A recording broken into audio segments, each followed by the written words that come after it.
This is the Chasing the Frame podcast, where we interview people in the TV and film industry, talking about their journey, how they got to where they are today. We do this podcast for the frame chasers. This is for those in the film industry, going hard, let them know who we are. Frame chasers, we're not chasing the fame, no. Tell them what we do, we're chasing the frame. This is the Chasing the Frame podcast with your host, John DiMarco. Let's go. What up, Frame Chasers? It's Wednesday, and you already know what it is. A new episode of Chasing the Frame. Today I'm with a good friend of mine, Joseph, a New Day Bryant. Joseph, how are you today, man? I am doing brilliant. How about yourself? Oh, I am fantabulous. Fantabulous. Yes, fantabulous. Just to let you guys know, Joseph is an entrepreneur, I would say, a rapper, a hip-hop artist, you know, in music, all that good stuff. So we've known each other now for, I was thinking about it yesterday, I'm like, 6 years, I would say? Yeah, that sounds about right. I want to have a safe number to say. Yeah, I feel like that's safe. Yeah, that's safe. Good. That's a good 6 number. years, Yeah, for sure. Definitely. However long the new downtown has been in Las Vegas is pretty much what it is. I've been here 7 years, right? I was thinking about this all yesterday. I'm like, is it 5, 6 years? Is it 7 years? Do I know them the whole time? Because I've worked in Fremont East before. Well, we're getting into the podcast a little bit early here. But before we do that, actually, let me just go into our housekeeping real quick. First of all, we got to thank our affiliate partners, Artlist.io. Artlist is a music licensing platform created by filmmakers for filmmakers with thousands of new songs and a full year of unlimited downloads. You can find exactly the music you need for your project. Music licensing is often complicated, expensive mess, which slows us down, and it's a pain in the ass, especially when you're trying to look for plenty of music and you have to buy the music, then you don't like it, your client doesn't like it, then you have to buy a new song and all that stuff. But Artlist lets you listen and download as many as you want, and then you have all these songs to download and even have for later projects. It's great. So if you join today on our affiliate link, you'll get 1 year with 2 extra months free. So check that link in our description. That's Artlist.io, an inspiring music licensing platform created by filmmakers for filmmakers. Second, we have shirts, and did I mention we have t-shirts at teespring.com/stores/chasing-the-frame. We have your produced by Bear shirt or Proof by Bear shirt. You have your Chasing the Frame, your Frame Chaser shirt, you have your Holy Moly shirt, and a ton of other things too, and also face mask as well, cloth face mask. Third, last but not least, guys, which is our last thing, thirdly, obviously, paypal.me/CTF podcast. If you want to donate to the podcast, please do. It's awesome. We're doing great things that we want to do in the next year and this coming year, obviously, we can do more with your help. Again, also, we're accepting cryptocurrency donations, all that is linked in the description right for you, so you can just send us whatever you want, and we have a whole bunch of slew of cryptos that you can send whatever you feel like. That goes to our trust wallet, and that goes straight to funding our projects as well for this podcast endeavor. Is that an endeavor? Is that the correct word? I want to sound smart for a second. I feel like endeavor is the one. Yeah, I think so too. Thank you. So let's get to it, guys. Who's ready to chase frames today? So, Joseph, first question I ask everyone. Hold on. Yeah. First, I want to give another disclaimer. Yeah. John didn't let me know that his dog was going to hold me hostage when I got here. I'm just going to put that out there. So when you hear Bear, the Bear t-shirt, it's a real thing. Watch this. Oh, Oh, you're going to be quiet now? You better. There we go. That's our producer. Now that's the petting producer. starts. See? This is ridiculous. Hey, I'm sorry. I love you, Bear. I love you, Bear. Wow, Bears. I've come here for you.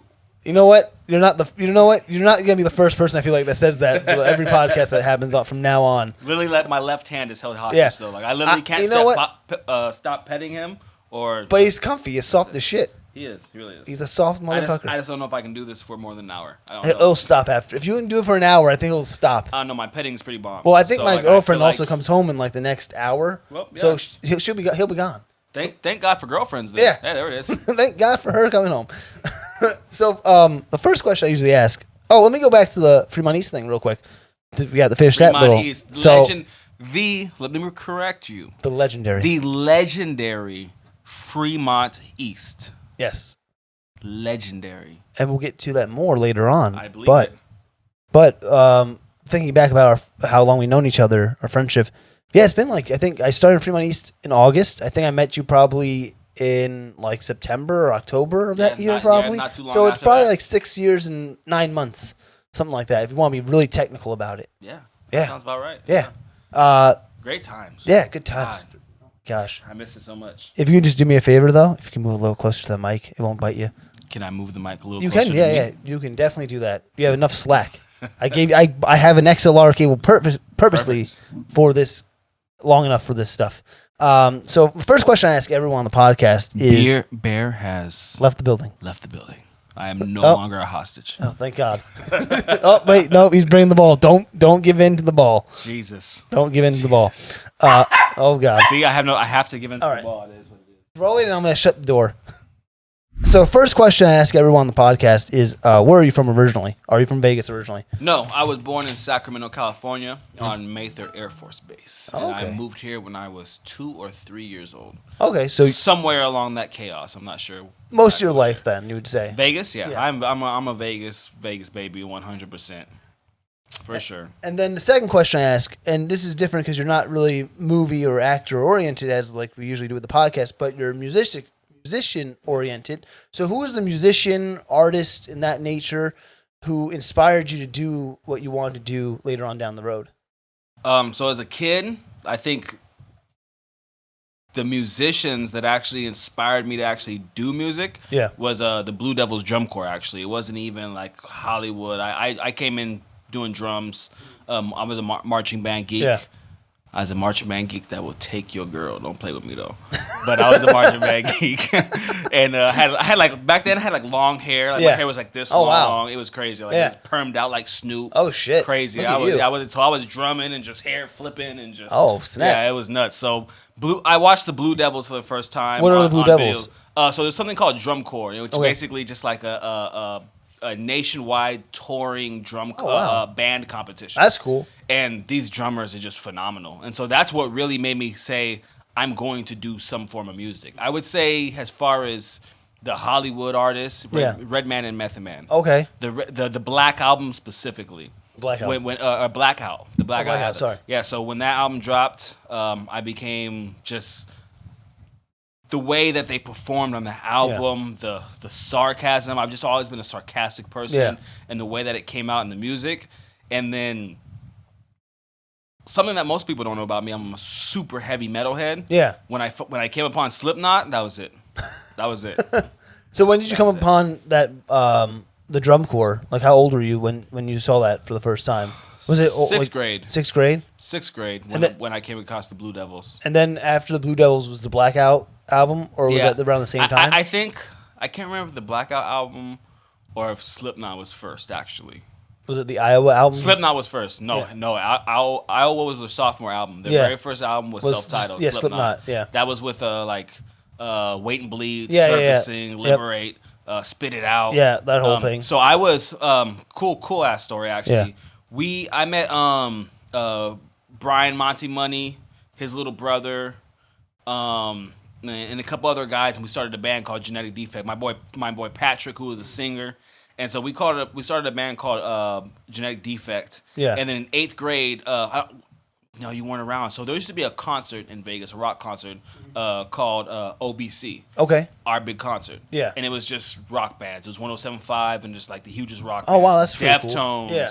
Korn, Blink 182, just this massive monster band. So would it be like a Warped Tour style like concert? So much better than Warped Tour. Well, I mean like Warped Tour in the sense of like a bunch of bands. Yeah, it was just like a bunch of big bands, several different stages. Gotcha. Yeah, for sure. That's cool. And then so we ended up throwing a party at the end of the year at God, I can't remember. I think it was at Tyler's house. Yeah. And we called it OBP, Our Big Party. Yeah. And so we created a band and we actually played for that thing. And from there, that's when we were like, we want to do this music stuff for real. What was that experience doing that concert for the first time? Oh, it was nuts. So so it was in one of my best friends. He was the bassist for he's rest in peace actually. He was the bassist for our band, DJ.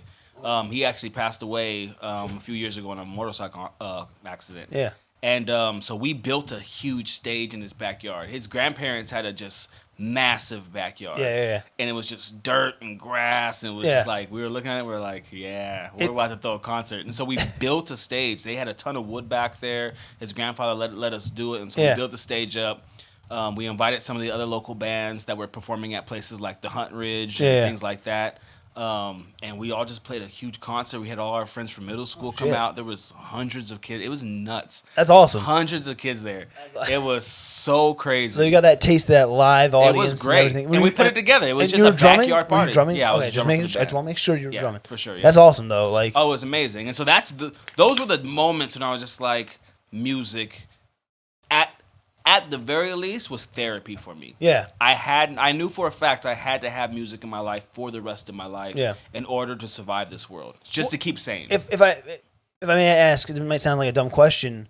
Like, when you say music as therapy, like a therapy in what nature is it to you? Like, I mean, just physically, like, spiritually, emotionally, all of it, because you get the physical, especially as a drummer, you're using your whole body. You're grooving. So you're grooving, and your whole body's moving, your legs, both of your arms, your heart's going with the beat. So you have that physical aspect, and then you have that emotional aspect because it's the singer and the lyrics and the words and the power of the guitar. And then that spiritual aspect because it's almost, when it's real good, I think that was my phone. When you're going real good and the music really captures you can. It's almost like you're watching yourself from another space. Yeah, it's an outer body experience. It's almost like an outer body experience, and you're just so zoned in, and it's beautiful. And I got addicted to it from a very, very young age, and I haven't let go of it since. Now with that band, did you guys like continue playing together, and how long did you guys stay together? So it evolved crazily. So we were a band for, I would say, 3.5 years. So that's pretty good. 8th grade, 9th grade, 10th grade, even in our early years of high school, we were playing like at 21 and over joints. Oh wow, that's impressive. There was a place called the Beach Nightclub. We performed there, and that was a 21 and over place. So we were making moves, and then eventually the band kind of fell apart. There was just some disconnect there, and then me and Bryant left, and we actually started working with another band that eventually actually became Escape the Fate. Oh wow, and so. I was drumming, he was a guitarist, and then we had a few practices together, but they already had a drummer they had already been working with, which was Robert. Yeah. And so eventually I ended up leaving to the military when we graduated, and they stayed together and they blew up. Holy shit. They started doing the Vans Warped Tour. Yeah, that whole thing. They were doing a lot of things, and it just in my head I was like, man, it's crazy to see these guys do their thing and to have been part of the very beginning stages of it. And growing up with Brian and seeing him grow was amazing. That's awesome. I mean, you know what? It's funny because being here now for the last 7 years, and like, I mean, I wasn't here when you were younger and stuff like that, but like the music atmosphere seems so much different back then than it does now. Because like back home we have like Starland Ballroom or like all these other places where local bands can play, and I feel like there's really nowhere where local bands can play here in this regard. And even like you have like, what's that place downtown? Shit. Oh my God. Triple B's? What? Backstage Bar and Billiards? Well, that one too, but the other one, it's closer to Atomic. It's past Atomic a little bit. Past Atomic? It's by that the bunkhouse. Like those things, I don't ever see. I feel like I never see local bands of any nature play there, and like medium-sized bands play there. I guess. And I've played at all those places. Yeah, but like, doing hip hop music. Yeah, but I don't know. Maybe it's just me and my eyes. There are concerts there, but the culture's not interconnective enough. Okay. So like you have the hip hop heads, you have the kind of. What do you call new age music? Like, what do you call like the hippie type music that's out now? Like indie music? Is it just indie music? I would just say indie music. I just feel weird calling it indie music because indie to me represents like independent. Yeah. And there's a Chance the Rapper is indie music. That's true. I mean, like, I guess indie music, how I always saw it was like indie music was kind of like low strumming guitars, kind of like a independent vibe in a sense. I guess that's what I was. But it's just so weird, like indie. We understand that indie is short for independent, so it's just kind of weird. But so indie, a lot of indie artists I'll see, like the Bunkhouse at Triple B's. Yeah, a lot of punk rock concerts. They do punk rock bowling at Triple B's. I mean, that's like the only big thing I know of, which is an amazing event. Yeah. The punk rock community is super tight knit out here. They always have been. Okay. Even from the time I was a kid when we were doing OBP and we were Genetic Defect. Yeah. The punk rock group is just super tight. Yeah. And then the metal heads out here are pretty close together too. But for whatever reason, metal is just not as big as it used to be when I was a kid. Yeah, which is super fucking retarded because I feel like there's a direct correlation to the fact that metal is not popular and the world's going to shit. You know what? You want to hear my theory? I don't get political on this show, but here's my weird ass theory about this shit. You know when good metal was around? When the fucking Bush administration was around, when Facts. they were fighting that shit. For sure. And then all of a sudden... And Clinton. Clinton going into the Bush administration. Yeah, and then is where even the Iraq War. Yeah, Rage stuff, Against the Machine, Rage, System of a Down, Korn, Slipknot, Lamb of God, Mudvayne, Lamb of God. God forbid. Godsmack. Killswitch Engage. You have Stained. Yeah. So much. I don't know about Stained. I mean... Chill out, bro. Chill out. Stained is not Creed. Yeah, I know that. You gotta give I'm sorry. Stain's like the cool Creed. But Stain they kind of. You can't tell me that Mud Shovel isn't a dope fucking Mud song. Shovel's Mud Shovel's a great song. I'm not saying that's not song. I'm not saying anything about the first Stained album.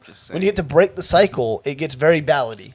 True. No, okay. That's true. So but then we can't leave out Tool. Tool. Yes. Perfect Circle. Yeah.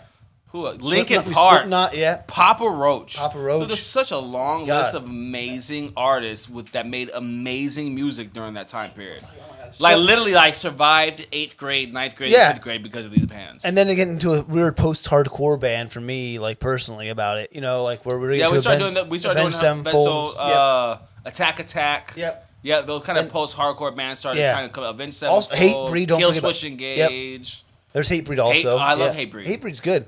Now is the time. Yeah. I had that album. Rise to my feet. That's my shit right there. How many times I downloaded that shit on Kazaa back in the day? Bro, I would just buy the Remember Ozfest? Yeah, Remember they would the Ozfest DVDs? Yeah, compilation. Yeah. I'd just be in my room, just my family's just looking at me, just like you're what's black. He doing, what is you're a black kid. I don't understand what's happening right now. Seven Dust is another good one too. Oh, Seven Dust. What's another great black singer? Sepultura. In Living Color. In Living Color, yeah. Well, and then what's the God? What was that? I forgot the name of the band. Punk rock. Yeah. Started with it was a black band. Yeah, it was. What was the name of that band? Exactly. Oh God, I don't know why. This is a terrible moment to forget this. Anywho, black people started rock music. That's my point. They did. That's all I'm saying. Well, I don't know if you're just saying. If you're going off the Back to the Future, it's Marty McFly, but. That's a good point.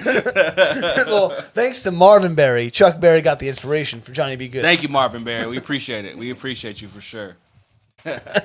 So you get into the military, and then during that time, are you still kind of in the music scene, knowing what's going on, or you? No, military was interesting. So I started working. Yeah.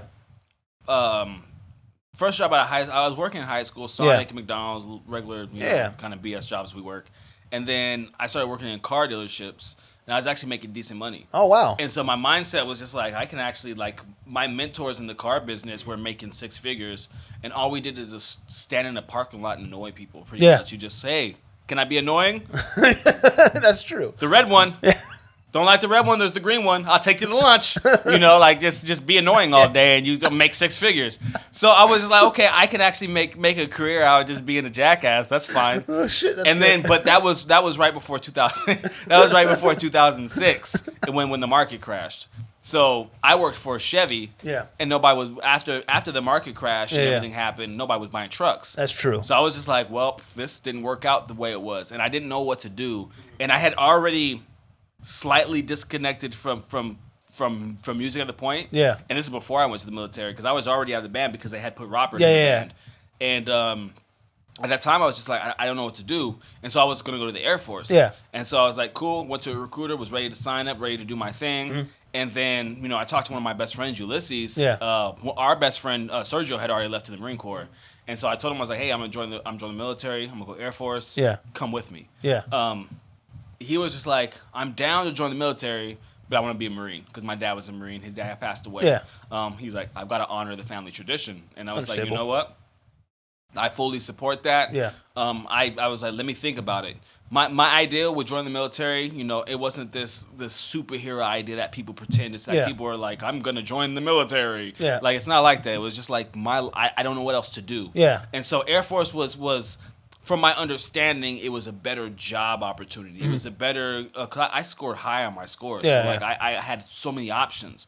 So the career opportunities through the Air Force were just amazing. Yeah. If you're a Marine, you're a fucking grunt. Like you're going, you're there to go to war. Like you're a killer. Like it's a different. Aren't you like one of the first? You're one of the first ones to fight, right? So I was looking for a future. Yeah. He was looking to honor a legacy. Yeah. And I decided to honor that legacy with him. I decided to join with him. So we ended up going to the Marine Corps.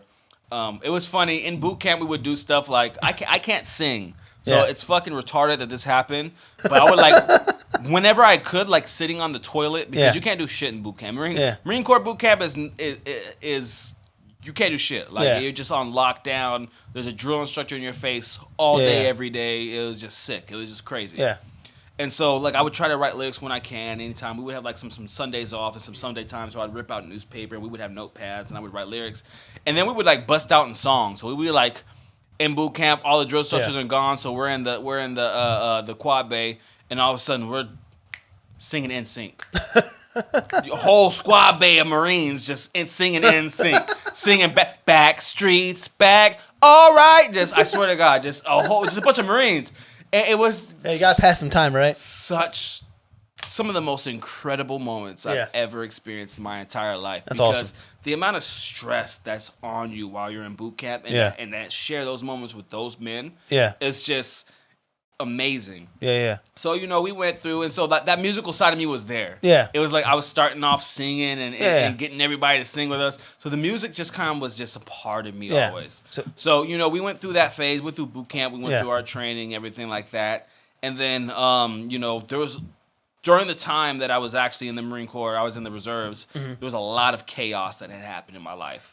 And so I eventually ended up getting out of the Marines, and from there I was kind of lost and immediately went right back to music. Except I didn't go back to rock. At this point, it was just like, okay, what can I do? Because putting together a band, buying the instruments, doing that, there's a lot going on. And I don't know what to do. So I could always write, so I started rapping. It was just something that was just easy for me. And then just from there, I got back into it. I got signed to a label. We started doing big shows. We did a huge New Year's show. And then we just started kind of move from there.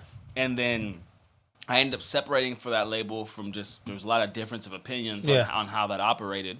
And then maybe I moved to Utah, recorded my mixtape, came back to Vegas. Did you just to record the mixtape you moved to Utah for? I had to get out of Vegas. There was just a lot of going on. Like, I was going down this bad path, getting involved in drugs, and it just, and marijuana's not a drug, first of all. So when I say drugs, believe me, it wasn't marijuana. I just getting involved in shit that I was just going through I lived in the studio. So I was pretty much homeless. The only reason why I wasn't homeless because I was literally sleeping in the studio. And things were, we got an investor for the music, but like the things that came with it were just against who I was. Like there was just a lot of just bad energy involved in what would it took to maintain that. Was there a lot of pressure too to like on yourself for like trying to make like the perfect thing too? Like did you put a lot of pressure on yourself in that regard? Yeah, for sure. Because it was at that point it was like getting me and my friends out of homelessness. You know what I mean? But a lot of what other people would have done out of necessity, I just could not bring myself to do. Just out of the character of the man that I am. The man that I was just that the universe was molding me to be. There's just certain things I wasn't capable of morally. And they held me back. Literally, I the things that could have boosted me further, they held me back. And so eventually I just had to escape. And so that's why I ended up going to Salt Lake City. My mom was out there. My little brothers were out there. And so I recorded the first probably 3/4 of my mixtape out there. Oh, wow. Came back to Vegas, finished the rest of it. Just because I had to have that energy back. And then we put that out. Me and Ulysses put that out. And then he was working at Zappos. So he was right there in the heart of the downtown scene. What year is this? Is this now, are we in the 2013-ish area? Yeah, this is around the time, probably a few months before we met. Okay, So he's working at Zappos, and through that connection, he starts learning about what's happening downtown. So he learns about, God, what was the name of this house? I know the Pit. The one that Joey I know Joey you, used to. Sean Swanson, Joey Oh. owned it. Asia Jade used to be there all the time. I know it. Megan Gandhi. I know what you're talking about because I remember there was the pet. There was the pit, and then there was the manor. I think it was the manor. Remember, the pit was the one story that was like right around the corner, and the manor was the 2-story with the pool in the backyard. Oh, mate, was the? I'm trying to think. The pit was that a gated one with like some like art outside or something like that too? No, that's Joe. That was Joey's house. That was that's Joey's house. Oh, yeah, that's Joey's house. Yeah, he had his from Burning Man, the big Burning Man statue. Because someone I know, that's Joey's I don't know house. if you know Adam. This guy Adam Chimala. I'm terrible at last name, so I apologize to Adam if you're listening. Chimala, I think his last name is. It's like Chamula. I think that's how you say it. And he was staying at Joey's and doing work out of that. Yeah. That's why I think that's where I. Yeah, I went to a few of the parties at Joey's, and then he started doing kind of like the open mic thing that he would do over there, and you would see a lot of artists over there. So yeah, that neighborhood was fire during that time. That little neighborhood, you had the pit, which was just a bunch of entrepreneurs, musicians, models, artists, and we would just go to that house, and it was just like an open stay. If you want to sleep over, and then we would just the walls were whiteboards, and we would just write and discuss ideas. That really brought the entrepreneur out of me, because this group of people, there was people who were involved in technology, like right when Bitcoin started coming out, they created their own coin, and we had our own trade and coin system at the house. It was nuts, bro. That whole environment was nuts, and it just completely changed my aspect on the world. Yeah. And then who was there? Was Fodé there at the time too? Fodé was there. The first day we went was Fodé, Asia Jade, Sean Swanson, Megan Gandhi. I know if I said the name, you would know who I'm talking about. I feel terrible because I love this man so much. Indian dude. I know what you're talking about. With Fodé. I know who you're talking about. I totally am blanking on his name too. I met Siraj? Yeah, something like it's it's not Siraj. No, fuck. I know you know who I'm talking. I know who you're talking about. And I like if you listen to this, like don't be mad at me. It's been years. Yeah. Because everyone lived down the Ogden also after that too. Yeah, they all lived in Ogden, and it was God. That's why I really feel bad for not remembering their name. Yeah, it was their condo that they used to shoot. What was the Las Vegas? Las Vegas. You know what I'm talking about. I know it was. What's his face? Oh, Las Vegas with Donovan. Yeah, remember Donovan. Las Vegas, yeah. He was one of the ones who helped us start Com Marketing. Yeah. Oh my God, I just knew the name like 2 minutes ago. It's like it just blew my I feel like Siraj is the name. I think Siraj. I feel like I keep saying it's not the name, but I feel like it is Siraj. It probably is. Like it's in my head, and it's just like, dude, it's Siraj. So why are you being weird? I'm thinking the show. It's like the downtown downtown. Yeah, it was downtown podcast. It wasn't a podcast. It was like the downtown Las Vegas show. Remember, it started in Siraj. It was Siraj. Yeah, why is that name in my head? I'm sorry. Siraj. I'm sorry. I don't know what just happened. So it was in their hotel. Yeah, it was a downtown podcast. Hotel room. Yeah, that's what it was called. It was a downtown podcast. No, because remember, it ended up. It was a show, though. It was. Just, It was still. It wasn't really a podcast. I feel like it was different. So, anyways, it was in Siraj's. I keep saying. Hotel, but it wasn't a hotel. It was at the Ogden, his condo, and then it ended up being an Inspire. When Inspire opened, remember they started doing an Inspire in the downstairs stage there. Yeah, it was Downtown Podcast. That's exactly because I remember that logo. It's just weird that they call it podcast. Yeah, you're right. It was Downtown. That was a live show. Yeah, it was a live show, and I guess it was. It was Dylan. I think the guy's name was right. Yep. Dylan, and then the main host was Donovan. Donovan. Yeah. Donovan. Dylan was the I think he did more of the back end stuff, and then Donovan was the one who would come out and kind of do the whole stuff. And then a couple years later, me, Donovan, Ryan, and Mark started Current Marketing. We hear you, Bear. We hear you. Yeah. So that the fact. Fuck all of us. Yeah. Fuck all of us. Wow. For allowing that energy to die. Shame on us, because the way that energy was. It was weird because it was only developing up. There was never a down point. there was no down point. It didn't exist. It developed up, It's so and weird. then it just stopped.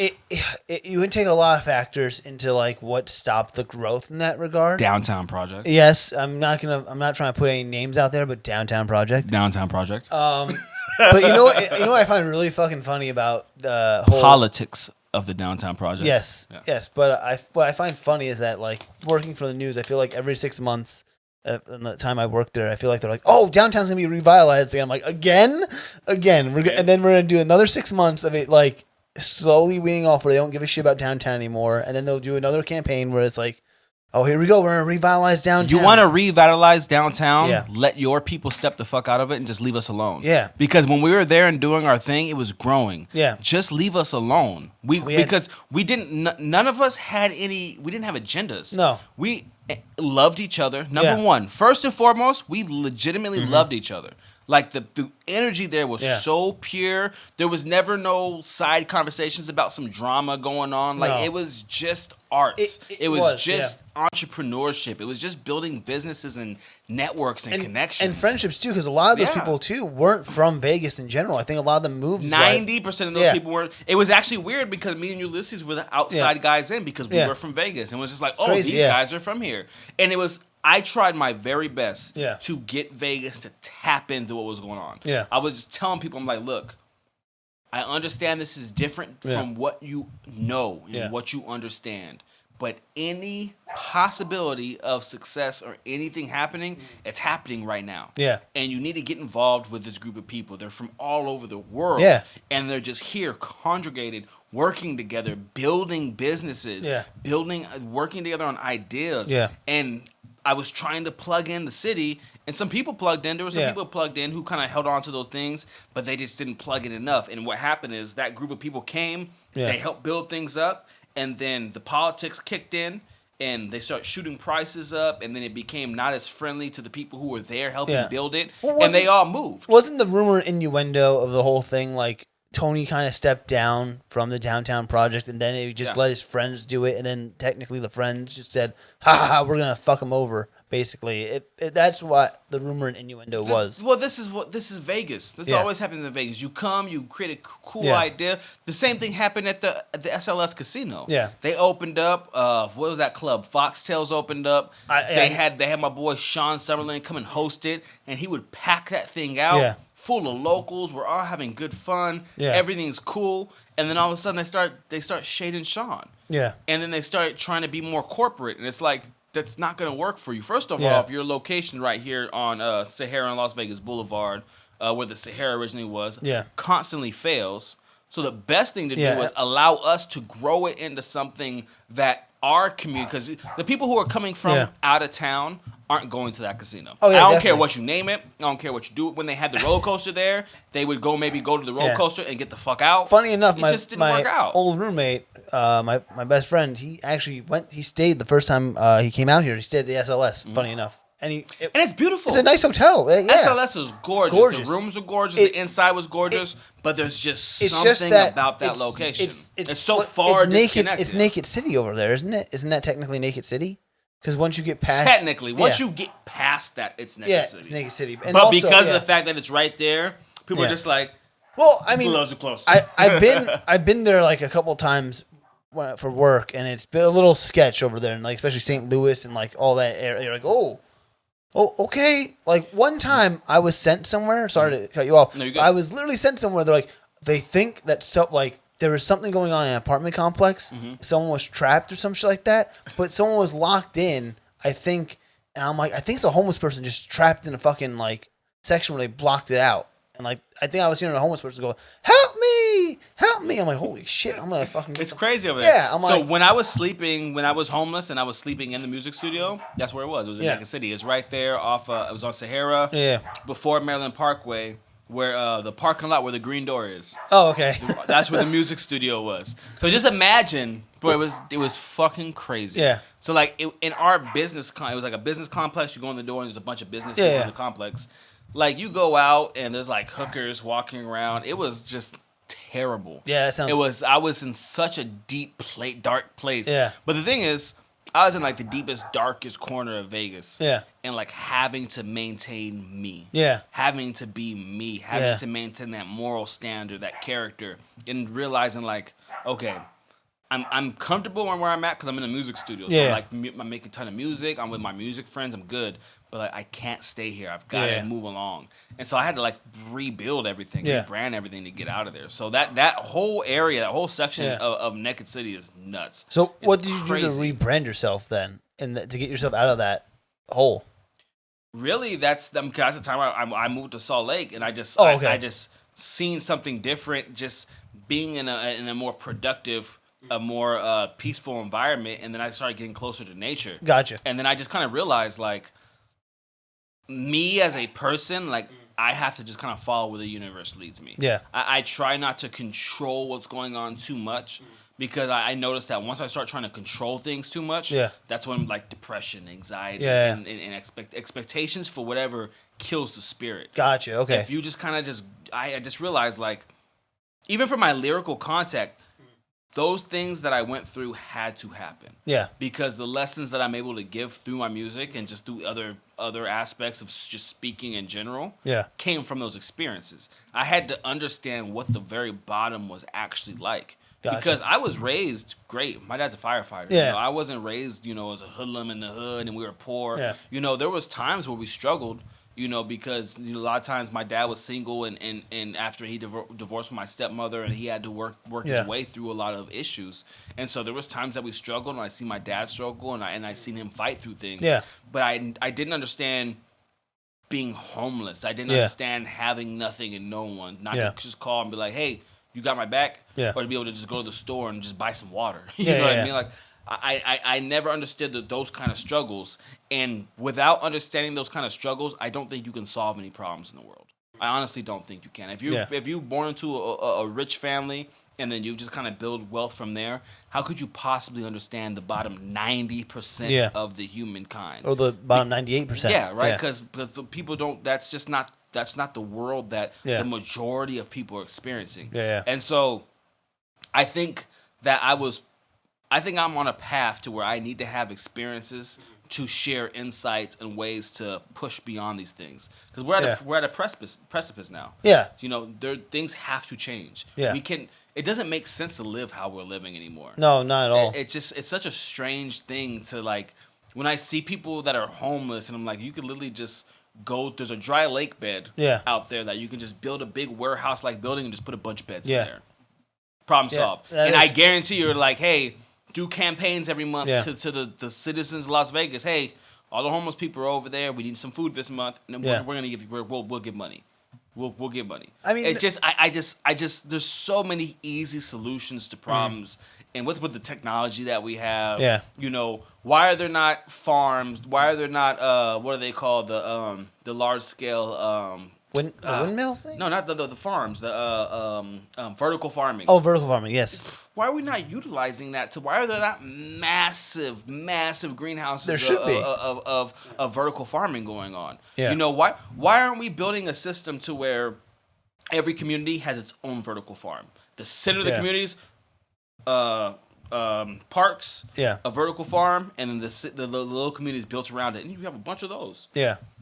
This system that we have doesn't make any sense. We're so far beyond this now. Yeah. But the people in power are holding us back. Do you think also that could be from like different parts of the area too? Because like me being back home in New Jersey, I mean the suburbs in Jersey I feel like are a lot different than the suburbs out here. You know what I mean? Like, of course. So it's a different, I guess, quality of life in that nature. If everyone had the same suburb life in Jersey as they did out here, I think shit would be a hell of a lot different in that regard. Yeah, and Vegas it's a different. It's a weird town. Yeah, but it's a town where like I feel like Vegas should be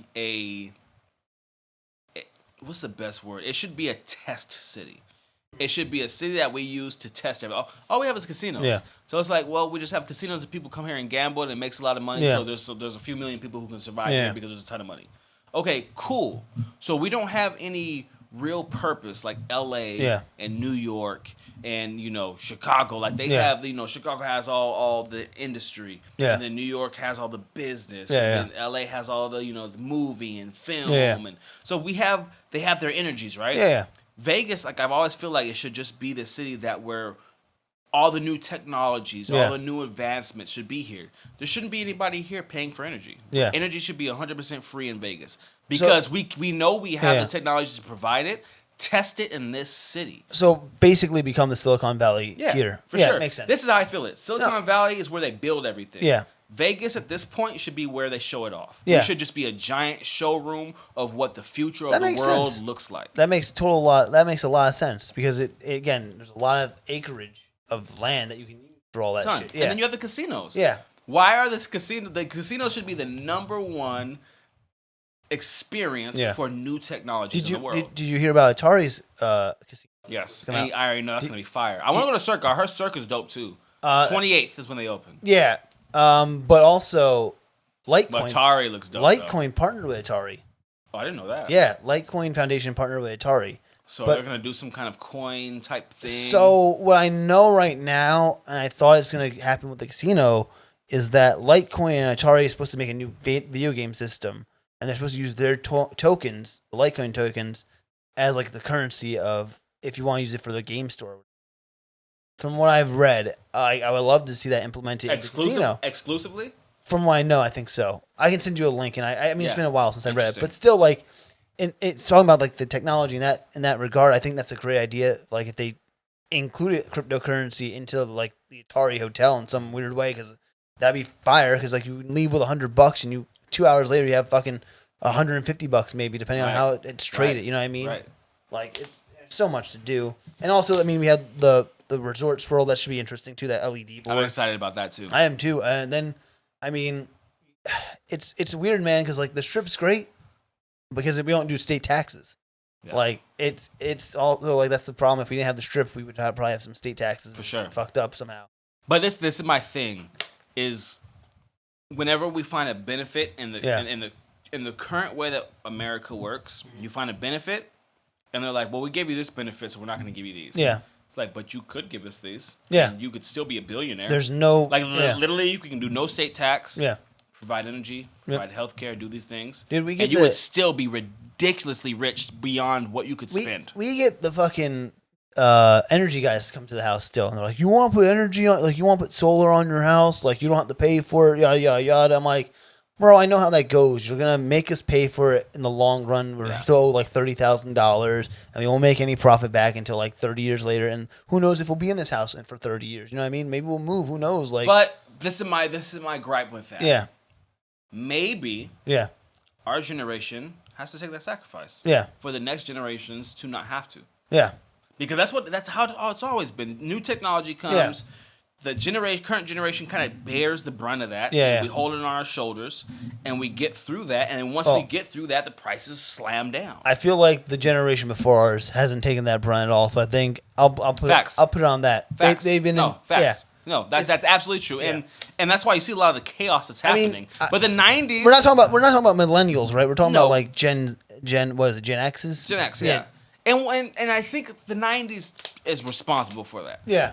The world lived a pretty cool. The 90s was dope. Yeah. Like when I was in the But the 90s, 90s and I was got- going through the 90s, Yeah. like nobody was worried about politics and these Yeah, yeah. problems. All they cared about was MTV and BET. Yeah. That's it. Yeah. They didn't give a Hey, fuck- what about VH1? Pop a video. VH1, yeah, for sure. VH1. They didn't give a fuck about nothing Yeah. else. It got weird, man. Shit got weird. Like It there's got weird because as technology grew, yeah, the consequences got harsher. yeah, And because they didn't pay attention, I don't know if they didn't pay attention to the consequences or like conspiracy theory says it was done intentionally. Yeah. You know, Facebook was a CIA operation. Yeah. I don't know what is Yeah, true. yeah. But I know that overall the aspect was more negative than it was positive. yeah. I know that it pushed people into, they say social media. Is it really social? It's not Is really. is being online actually social? And I mean, I guess over time we redefine things. But for me, like, social media would be you come together. Maybe you make your plans or you see what's awesome to do on the social media, and then you talk to a few people. Hey, you want to meet me here for this cool concert or whatever the fuck it is, and then y'all go and be social in the world. Yeah, I agree. That's how I feel like it should have happened. Yeah, but it didn't happen. It brought people inside their house. It kept them in their house, and it made people think they can say whatever the fuck they want and have no consequences. As if people like me won't slap the shit out of them. Yeah. People are absolutely crazy on social balls media. Crazy. Like they'll say whatever the fuck they want. Crazy shit. I mean, seriously, and again, I hate getting political on the show, and I'm trying not to do it. Like I was talking to a friend, and even just in general, like the whole mask thing. Like people talk about like, oh, I'm getting rid of my civil liberty, civil liberties, and I'm like, if you go into a store, your civil liberties are totally gone right there, aren't they? Immediately. It's a private place of establishment. Like people don't understand. People don't understand that. Like I just don't get people it. don't understand how their government works. Yeah. They don't understand how the private sector works. They don't understand freedom. Pretty much, freedom is like, okay, it's what is happening outside. Yeah, that's what freedom should be. Freedom is and whenever you when you're outside, like. You should have the rights and just be left the fuck alone. Do what you want to do. If you want to, I don't care if you want to dress like a clown. Do whatever you want to do. Freedom. But once you walk in somebody's private establishment, those same laws provide them the ability to be free and say, hey, I don't want you in my establishment. Yeah. Or I want you to do these things in my establishment. And I think that's where civil respect has got lost in the last probably 4 years, I would say. Yeah. To be honest. Yeah, for sure. Yeah. Trump, just for whatever, Trump came and was just like, oh, we don't know how to fuck act anymore. This is crazy. Well, he hasn't known how to act since I have a theory about that too. Trump's not the problem. It's not the problem. He's just a consequence. He is. He's been irrelevant since the Kardashians, and then he needed to be relevant again, so he started this whole thing about everything in nature and got angry, like an angry grandpa. Yeah. That's my theory. Nature's like, whoa, what the fuck is this? Yeah. I don't like this. So get the fucking guy. Let's do this. Let's do. Who hired him? Here comes the virus. But like you guys, do you a favor. Turn on the virus. Send on the virus. It's time. But like, these times are nuts, bro. Yeah. Like, and the crazy thing for me is like, as I talk shit about Trump, it's not like I can go to the other side and be like, but here's our solution to Trump. Yeah. It's just like it's both sides. Here's the other Trump. But he says he's not Trump, but he actually is Trump too. But who knows what's happening anymore? Yeah, I mean, Biden is fucking ass. Biden supporters, you guys are gonna be mad at me. This will be out after Biden's and the election. Okay, so when you guys hear this, Biden is probably already the president. You could be wrong though. I mean, so, there's a who knows? chance. I don't even know what to say because I'm just not trying to get thrown into like a prison or something or a FEMA camp or some weird shit because these people are fucking nuts. I don't know what's happening. It's crazy. Oh my god! I'm just like I'm dreading the day when the elections when the election happens and the day after because like I'm just waiting for it to be finished. Protest. There's gonna be at least a year bro. It doesn't matter what side wins. Yeah. Both sides are angry right now. Did you hear? There's a bunch of fucking angry people. I'm just like, bro, smoke some weed, go meditate, go to Sedona, buy some crystals, and chill the fuck out. Buy you a bamboo, water it. It. Make sure it's taken care of. Yeah. You're good. But no, they're like, I'm gonna get a rifle and an American flag, and I'm just like, okay, that's fine. I have a rifle too. Did you hear about this? Chill. Some international watchdog was like they check out wars around like the world and shit like that, and they're like, America is now primed to have a civil war within itself. Of course we are. Of course we are. It's crazy. And it's insane to think that we're gonna have the second civil war of America. But the thing is, it's a different civil war. Here's the reality though: the second we go into a civil war, and then I say this from somebody as a Marine. Yeah. And I grew up around firefighters. I know a lot of officers. They have not, as much as people want to believe that they've picked sides, they haven't. Yeah. The military and the officers, they've not. There is no like, I'm gonna go with the left. I'm gonna go support the right. That's not how it plays out. So you have the entire right who are doing this. They're doing their freedom. Blue Lives Matter. Yeah. There's no such thing as a blue life. First off, I just want to put that out there as a disclaimer. well, Blue life is a job. You're not born blue. There is. You're not Smurfs. a fucking Smurf. But the Blue Lives Matter movement, and they're coming and they're like, yeah, they're gonna back us. Yeah. And to me, that's like that they're like the fucking nerds that are Yeah. that like found the cool kid that is nice to nerds, Yeah. and they're trying to hide behind them. And I want to tell those people, Yeah. it's not gonna fucking work out that way.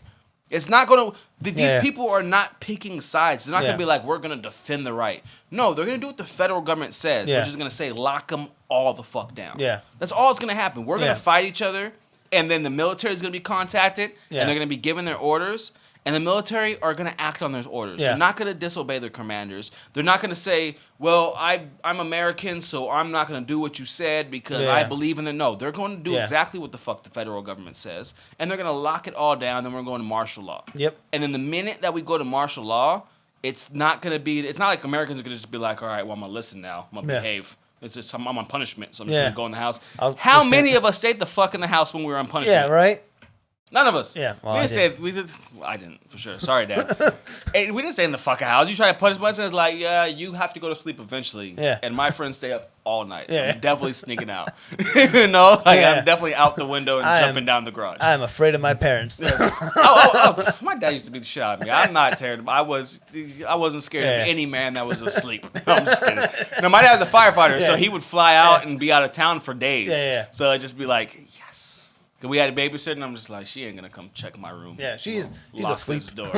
I'm gonna lock it. She's probably down there partying with her friends or somewhere. Because for like a couple, like a year or so, it was like a younger person. So she would have a friend over. Putting the glass to the bottom of the floor, listening. Like, all right, I can leave now. Or you get the mirror so you can look and see what's happening on the other side Got of like the a door. telescope. Yeah. But yeah, man, everything that's happening right now, this chaos that's happening, I don't know, man. It's crazy. I'm all about manifestation. Yeah. But I don't see how we get out of this connected. And I don't see how we get out of this without some kind of drastic conflict that shocks America. Yeah. I think it's necessary. I think America needs to get a reality check and step back and be like, whoa, we're fucking up. Yeah. And I agree with you completely on that, but like it sucks. But who in the world's gonna give America a reality check? Who in the world of Who? health? The Doctor Who? No. CDC. CDC right now is clearly giving us a fucking reality check. Yeah, right? everyone's gonna reality check. Even like every country in the like every country like out besides America, like Europe again. I think CDC's ass. I believe them and I don't believe them at the same time. Because no one knows. I feel like truth Yeah. and then an exaggeration of truth Yeah. to maintain power. I just feel like that's just the reality of it. I just I just don't know what to believe. I mean, I believe in what's going on. I have a the virus is real. For It's people who real. say the virus is fake and the virus is 5G, I'm just like, Jesus Christ. Yeah, there's too many tinfoil hatters nowadays too. Because you know what too, the problem is, like, I know we got into a long tangent about like now conspiracy theories. Yeah, I don't even know how it got here. It happens on the show. But we have arrived. We have arrived. But like the crazy thing is like there's the web 3.0 information is so disconnected. Yeah. And it's so crazy, like just the far right stuff and the far left stuff. Like I tell people this all the time, like read three different articles. Always. And that's not enough. And that's not enough. It's not enough. But read 3 at least, and you can kind of find a middle ground. Yeah. And then also double check some of these websites because people don't realize a lot of them are satires too. Yeah. Like that's the craziest thing to me when people don't realize it's satire. Yeah. And I sit that back because like you have like the Babylon Bee. Yeah. Or Tater's Gonna Tate. Babylon Bee has actually been around for God, like a decade, like crazy amount of time, like even the back Onion. to the 9/11 days. Yeah. And the Onion, yeah. And when I read these things, like you can literally read the sarcasm. Yeah. Especially if you're a sarcasm. Me and you are both sarcastic Yeah. people. We use a lot of sarcasm just in general. And when you're a sarcastic person, you can read it and you can be like, okay. Yeah. I mean, now I've studied news enough to know, like, I could just look at the website and be like, okay, I know it's satire. Yeah. I know what the satire sites know the are site, now. yeah. But if you don't know if there's some like new one Yeah. and you look at it, you can read the sarcasm. It's kind of common sense. It's just I'll say this. I'll leave it at this. I'll make it very vague. Someone I know posted a Tater's Gonna Tate website, which is the satire website. Mm-hmm. It's about from Republicans, and it was about like some crazy like thing about I think Hillary Clinton. was a Q. It wasn't a Q thing. It was just some like crazy thing, and the person Q almost got me. yeah, Q. I'll admit it. They almost got me. You know what, dude? Past predicts the future is like the stupidest fucking shit ever. This is my thing with Q. So, I'm a bit of conspiracy theorist. Yeah. I'm a conspiracy. I enjoy them. I'm a conspiracy theorist in two ways. Number one, it's just enjoyable. Yeah. It's good entertainment. Like Yeah. what entertain people, I think is what people get entertained by. I think is retarded. Yeah. I get entertained by conspiracy theories. Yeah. Just because it makes you like You can go down a take rabbit the hole. world and you go down a rabbit hole Yeah. and it makes you think about things differently. Yeah. And then you may not believe what the conspiracy says, but you'll see a different angle and Yeah. then you'll look at the world and be like, oh, I see something different. But what for me, Yeah. I believe in conspiracy theories to the point that what's happening to us is a conspiracy theory.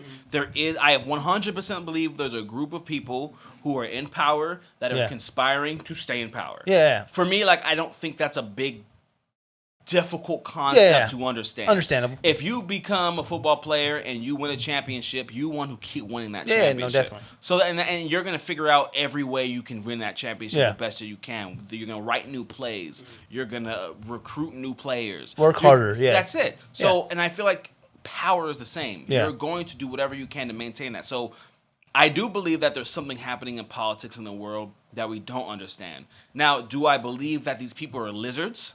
No. I don't know about that. But and I won't say that I don't believe it. Yeah. The reason why I say I don't believe it is because if you look at ancient cultures, Yeah. where did the obsession with reptiles come from? You know, if you look at Samaria, if you look at the Michoacan and the pyramids in South America, Wasn't the and Mayan? Mayans, Aztecs. There's all of them, even Egypt, Yeah. the cobras. Yeah. There's ancient cultures respected and had this admiration for reptiles, and we know that for a Yeah. fact. Where did that come from? How they built the pyramids, and then when they find ancient technologies that they look and they carbon date and they're millions of years old. What is that? Yeah. Is carbon dating wrong? And if carbon dating is wrong, why are we saying that we know history? Yeah. Because if it's wrong 100%. Yeah, It's yeah. not, well, we just got those ones wrong. Everything else is right. No, motherfucker, it's wrong. Yeah. So you're finding these things and it's saying they're millions of years old, but then you're finding dinosaurs and they're having this different timeline. Yeah. You see what I'm saying? So Yeah. something yeah. weird is happening. So that's why I say it's not that I don't believe there's some kind of reptilian race. Yeah. It's just that's a lot. Yeah. That's heavy. For me, like I'd rather not even focus on Yeah, that. I don't think about that shit. You know, 'Cause I'm gonna stay up at night. If you're in government and you're a reptile, I don't give a fuck. Yeah. Just don't be an asshole. Yeah. You know what I mean? Like I don't know what's happening around us. I know that what they're telling Yeah. us is happening is not true. It's not funny right. though when I see some of like the videos where like, look at this person as a reptile, And It's their like, eyes are changing. yeah, but like I'm like, well, think about it this way. I'm like, let's look at the video, let's break it down. Like the light might be different. There's a whole bunch of things, especially with photos too. 99% is easy to Like debunk. my favorite is like when they compared the Queen Elizabeth and how it was a clone of Queen Elizabeth and how she was last year and how she was this year. I'm like, okay. So she got old. And also she instead, aged a little bit. Instead of using her right hand, she used her left hand. I'm like, But things like that, Like- we could. Are you what? Are you right or left-handed? I'm left-handed, but hear me out Most here. left-handed people are kind of But I ambidextrous. throw with my right. I can't write with my right. I can throw with my right. See, I kick my left. So it's different. Yeah. So left-handed people are a little bit different. A little weird, I yeah. noticed that most left-handed people I meet Yeah. do something with their right Yeah, yeah, hand. All right-handed people I meet, left hand is fucking retarded. yeah. You know, unless I know people who are athletes Yeah.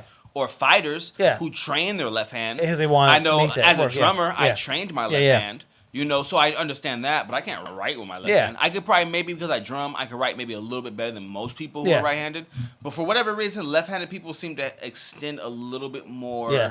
power to their right hand than right-handed people will to their left hand. So I acknowledge things Yeah. like that. Okay, that's curious. Yeah. Why do you see her doing everything right-handed, and all of a sudden I know where she's doing everything left-handed? That is strange. But it so wasn't like signing I anything. noticed It was, everything's It was just strange. like her position was her other hand. I see that's doing too much. Yeah, it's that's like, doing too all right, guys. That's reaching. You can tell when there's they're certain reaching. reaches that I'm like, Yeah, for sure. okay. And you see it all the time. But then you have crazy stuff like Bob Lazar.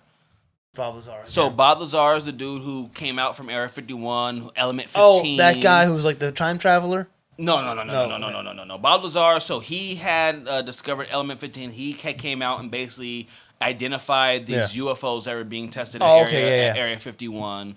And basically, he was able to prove most of it. Yeah. And then, like, I don't know, it was like a decade after he was talking about Element 15. Yeah. We finally discovered Element 15, so it was a real thing. Yeah. So it's like, how did this... Not only did he know the name of it, he knew all of its properties. He knew what its compounds were. He knew what it did. Yeah. And then we supposedly didn't discover it for a decade later. Something's wrong there, that's right? wrong, yeah. That's something wrong. There's no possible way that happened. Yeah. And so when I look at that, okay, Element 15 was around way longer than they told it was around, obviously. So he saw some things that he couldn't explain. And basically, what he explained it as and what he said he was told, because he was a scientist for Area 15, was that these ships... Area 51? These ships... Area 15. Element 15, Area 51. These ships were not from here. And the well, how he explained it was the ships that he saw were ours, but the technology for them came from other ships that they found. That's fascinating. That were not from here. And then what just happened this year? Yeah. The CIA released all those records saying, we have vehicles that are off-world. So what does that mean? Does that mean that you have been to other planets and built vehicles? Yeah. Or does that mean that vehicles not from this planet have with come here, inhabitants that we don't understand have come here? Yeah. That's the only two things it can mean.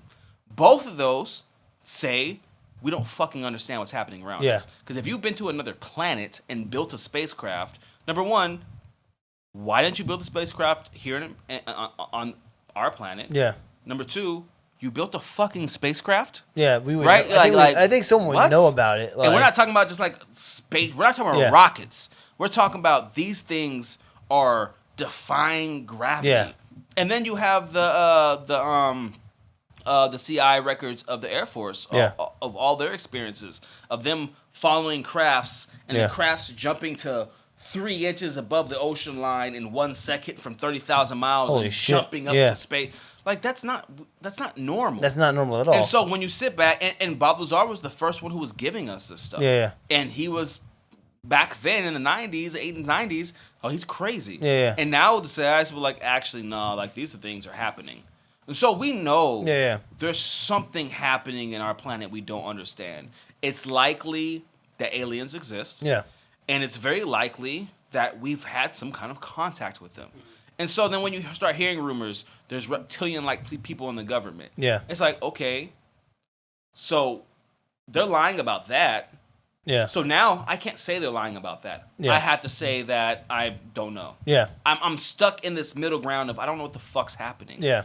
And I don't think that's a fair and okay place to be as a citizen of this planet. Yeah. And I think that most of the damage that's being caused is because there's so many secrets. Yeah. And in order to hide those secrets, you gotta kill people. Yeah.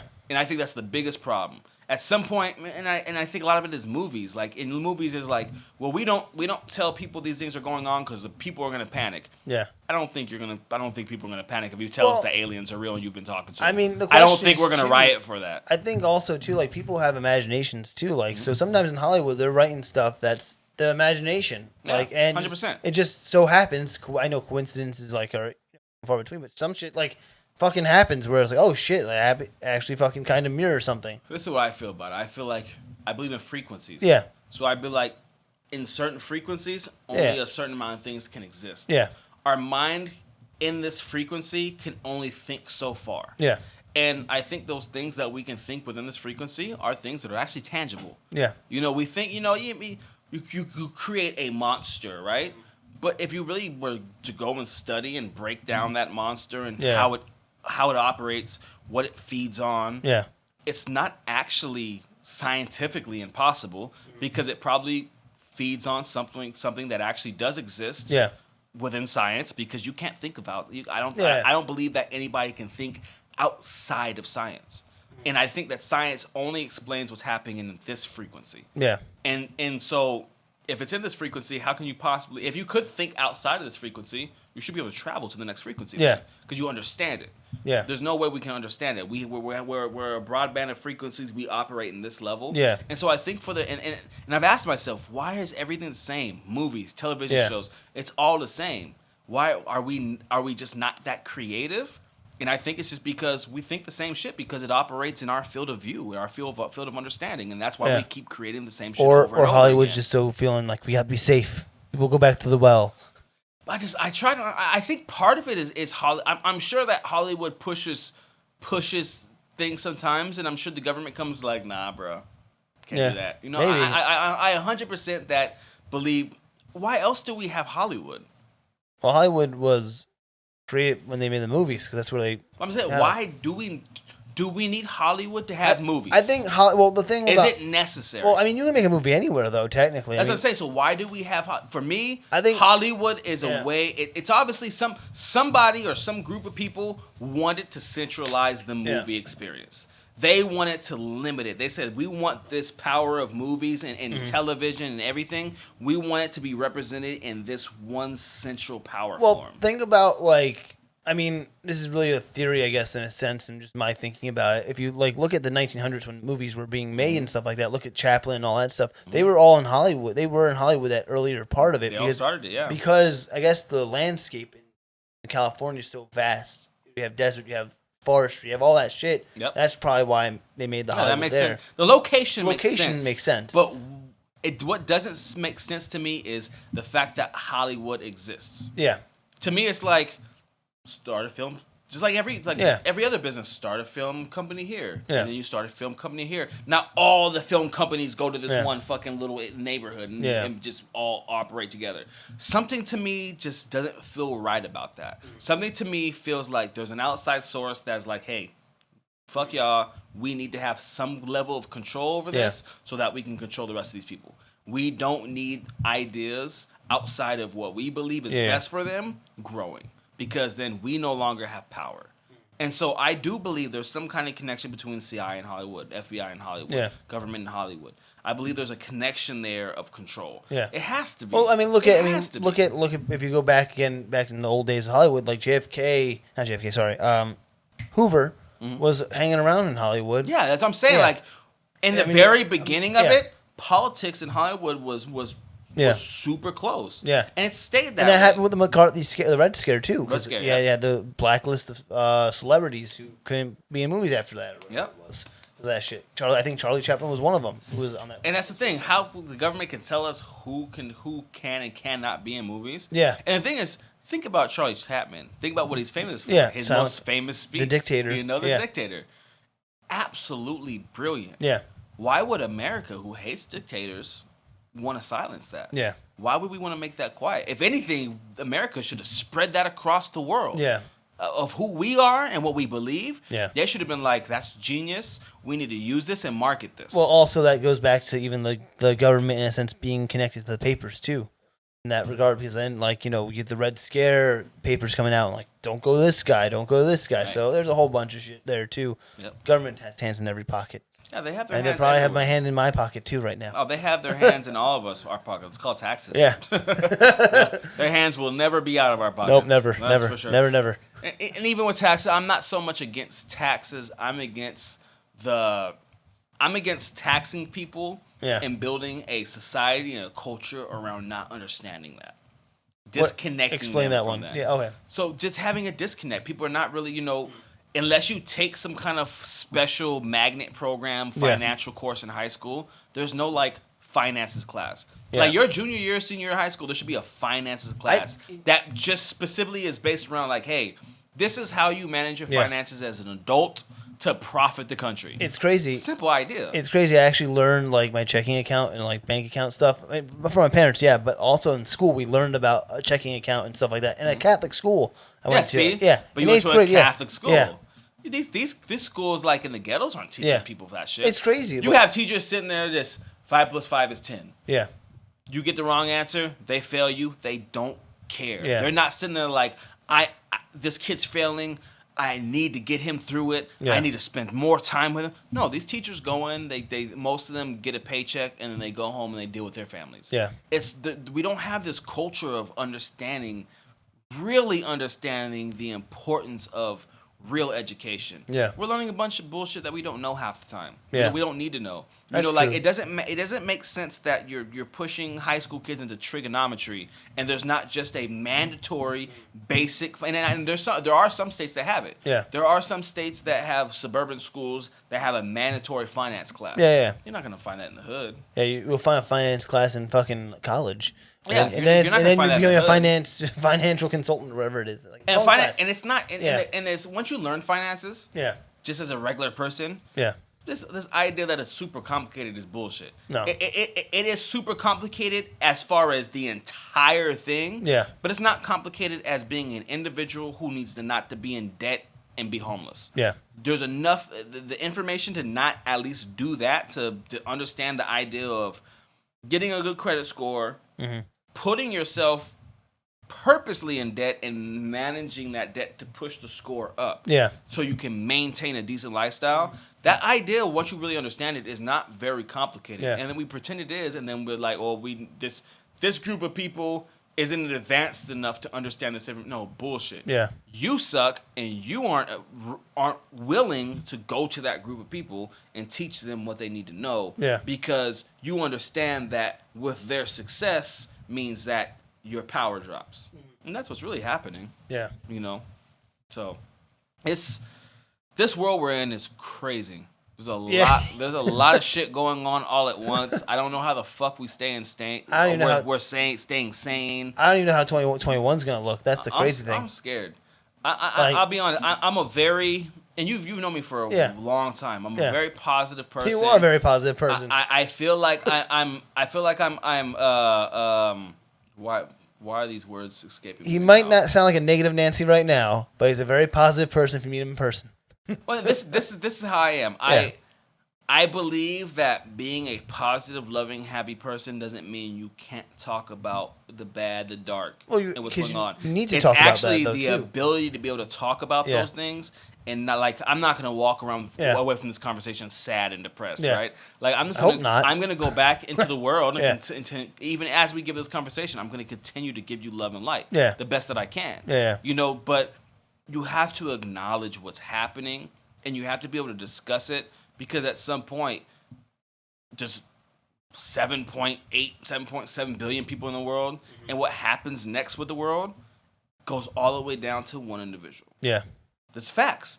Every single one of us is a piece of what's happening in the world, and we have to act as such. This whole idea of I'm just an individual, I can't change anything, that's retarded. Yeah. Because now you have 8 billion people who can't change anything, and they're all changing everything at the same time. That's true. It doesn't make I don't know where we got this idea where me as an individual can't change anything.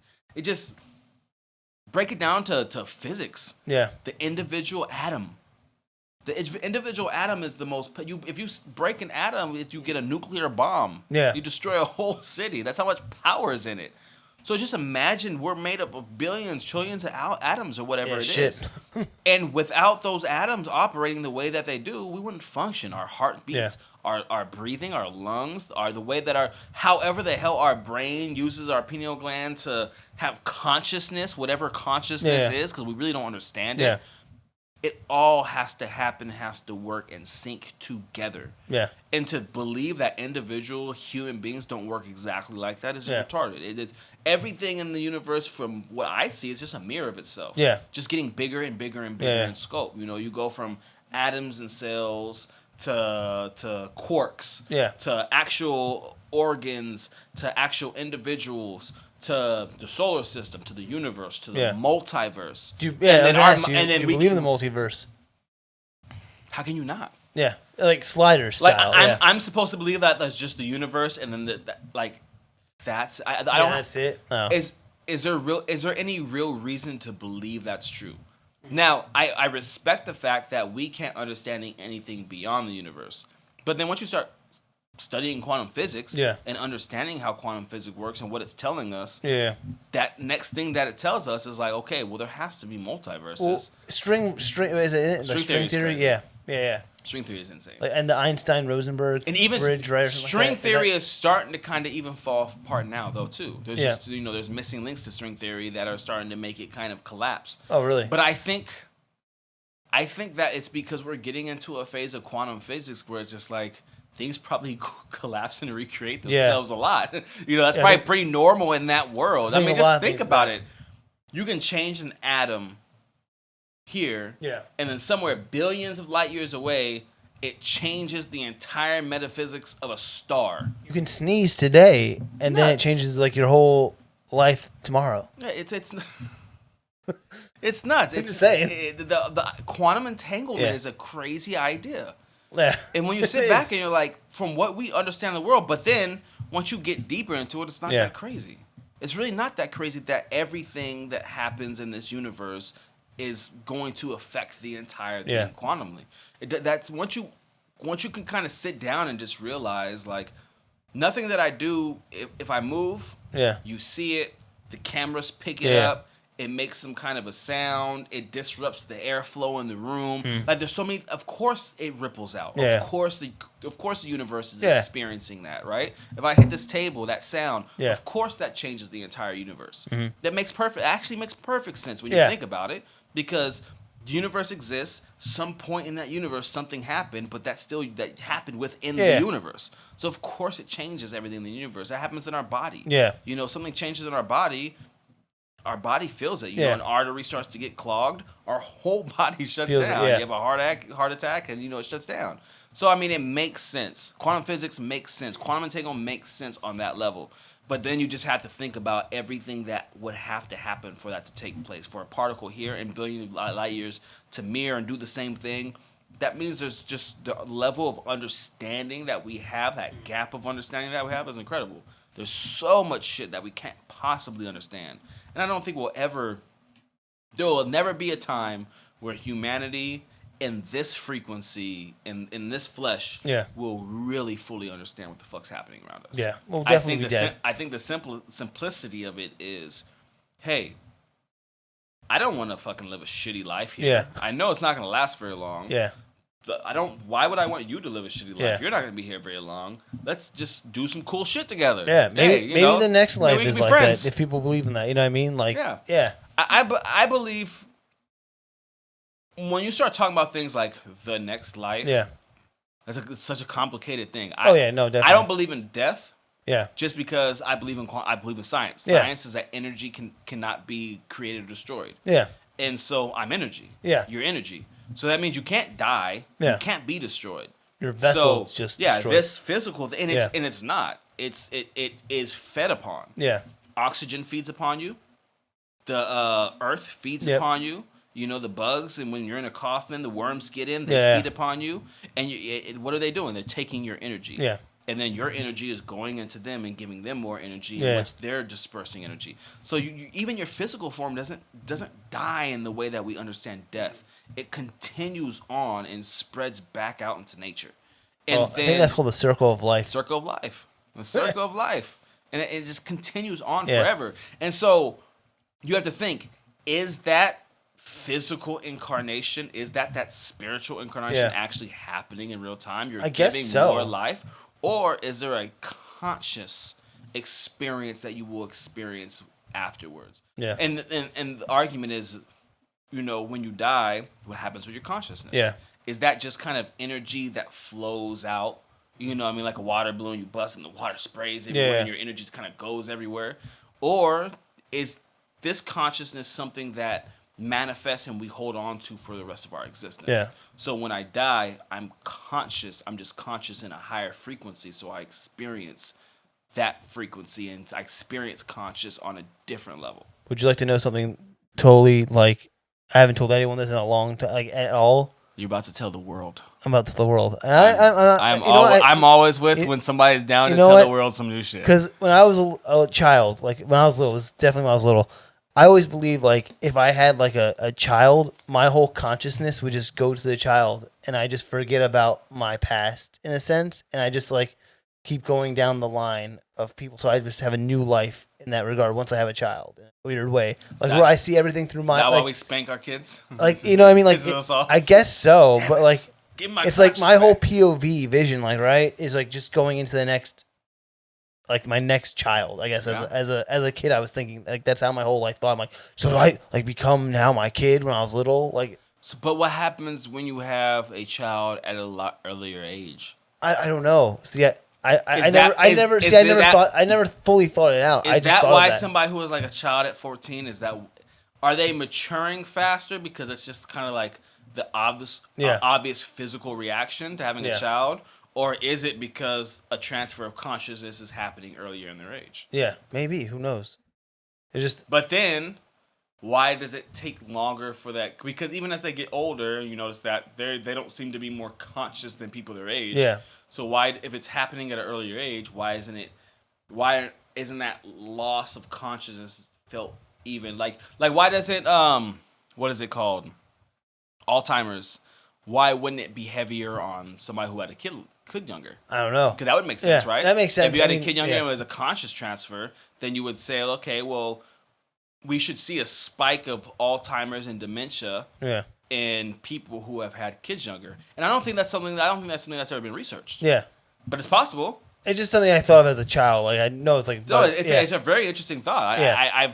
That's a thought I've never had. Yeah. And it would be interesting to see imagine they do a research test. So we should get rich and do this. Yes. We do a research test and be like, okay, can we tie Alzheimer's If and anyone wants to give us a grant and we will figure dementia, this out. and dementia to people who have had kids at a younger age, you might actually be onto something. Holy shit! Don't get me excited. about something. I am all about it. Discovering new. I'm all about it. Discovering new ideas like that and actually doing the science behind it, and then we can write a paper on it, and then we can just go down and we'll have our paper. Look at the Nobel Prizes. I'll share a Nobel Prize with you. I'm with it. All day, bro. All day. All day. I don't know if the cameras caught that. I think the Y got that. Maybe. Thank you, Y. So going back to where we started, kind of, in a sense. So we'll go back to the downtown. That was a long tangent, guys. I know we get into tangents on the show, but it was a very educational, I think, tangent. If you talk conspiracy with me, be prepared for a long tangent. Yeah. Well, always. I love conspiracy theory. I'll bring it back on the show for a longer. Conspiracy theory. Maybe I'll bring it back after the election. We can talk about the whole. Oh, we have to. Yeah, for sure. I feel like we have to. We have to. All right. So going back to your story, though. So you come back from Utah. You come down. Damn, we're going way back. Yeah, the first 5 minutes of the podcast. We're back to 5 minutes. But so you came back. You and Ulysses met up again, right? Mm-hmm. And that's when the downtown project was happening. You met with all those people. Oh, yep. So the pit. Yep. Met everybody there. Yep. And God, who was it specifically? It was I figured it out. Damn it. We said Sarah Hartej. Hartesh, yes. Hartej. It was in me just there. My soul was just Hartej. We needed the tangent to get to where we are. We needed all that just to figure out a name. Hey, that's pretty impressive. Siraj. Where the fuck who's Siraj? I feel like I knew a Siraj. I feel like I know a Siraj somewhere. I think everyone knows at least one Siraj. Siraj, where are you? What up? I knew a Siraj, I think, in kindergarten. Hartej, I apologize. Yeah, Hartej, we apologize immensely. For real. Like, I love Hartej so much, too. He's like, I'm not going to listen to this guy ever again. It's been so long. So I believe it was Hartej, and who was like, hey, there's this new studio downtown. You should check it out. And I came and checked it out, and that was Fremont Studios. That was a wonderful time. And I met you. Yep. Freeman. Colton, CC, Hillary, Sam. Yeah. Richard. Mr. D.L. Johnson. Oh my God, Richard. Richard. I love Richard. Richard. Richard. So crazy. His stories. His philosophy is just phenomenal. Yeah, he's a genius. He is a genius. He's really a legitimate genius. You ever hear? I'm gonna butcher this. If Richard's listening to this, I apologize. But you ever hear his soul's thing about like the soul in that your soul is technically the soles of your feet, or whatever it is. Yes. Yeah. Oh, like that. We were outside. Yeah, I think I was with you. Gold Spike backyard when he told us about this. There was some kind of Gold Spike event that you guys are doing. You guys are filming, whatever. Oh, it was probably like the outlet. I think it was like the very first outlet. Yeah. No, it wasn't the outlet because remember we did the outlet inside Fremont. But we also this was a Gold Spike event. Oh, Gold Spike event. This is when they first moved the Silver Trailer there and they did the first concert. Oh, okay, yeah, I don't remember. And we were back there and he talked to us about the souls and the hill of the feet. Yeah, I remember that was amazing. Blew my mind when he told me that. I just looked at him and was just like, how many drugs does it take to get there? Oh, I think he told me. I don't know if I think he said one time he took a whole bunch of acid, then drove all the way to Colorado to go Jack in the Box. Yep. I think he said that story too, right? Yep. Yeah, I was like, oh, okay, Richard. Fucking I, Richard, man. I believe everything you Insane. tell me. Like I believed all of it, though. I believe all of it. Yeah, He would go in depth into the story, yeah. and I'd be like, oh, there's no way that There's you're no way. making Yeah, this up. This is incredible. Like, that was like the honest truth. Yeah. Like, yep, never saying this guy's a liar at No, all. his stories were great. He's the truth. He is Yeah. the way, the truth. He's just a free floater. He is. Even now, I see him sometimes now. Like every few months, I'll Yeah. see him around downtown. Really? around Because the I thought he strip. moved. I thought he did too, and I maybe he comes back to Vegas every Maybe. once. It was actually during the protest. Yeah. During the last time I saw him. Oh, wow. Was during the George Floyd protest. Oh, wow. I forgot where we were. It was somewhere on the strip, but he was with some people ride a Yeah. bike, and I said hello to him. That's Holy the last shit. time I see him. So yeah, I think he comes out here every once in a while, probably for Yeah. God, I'm gonna murder the name.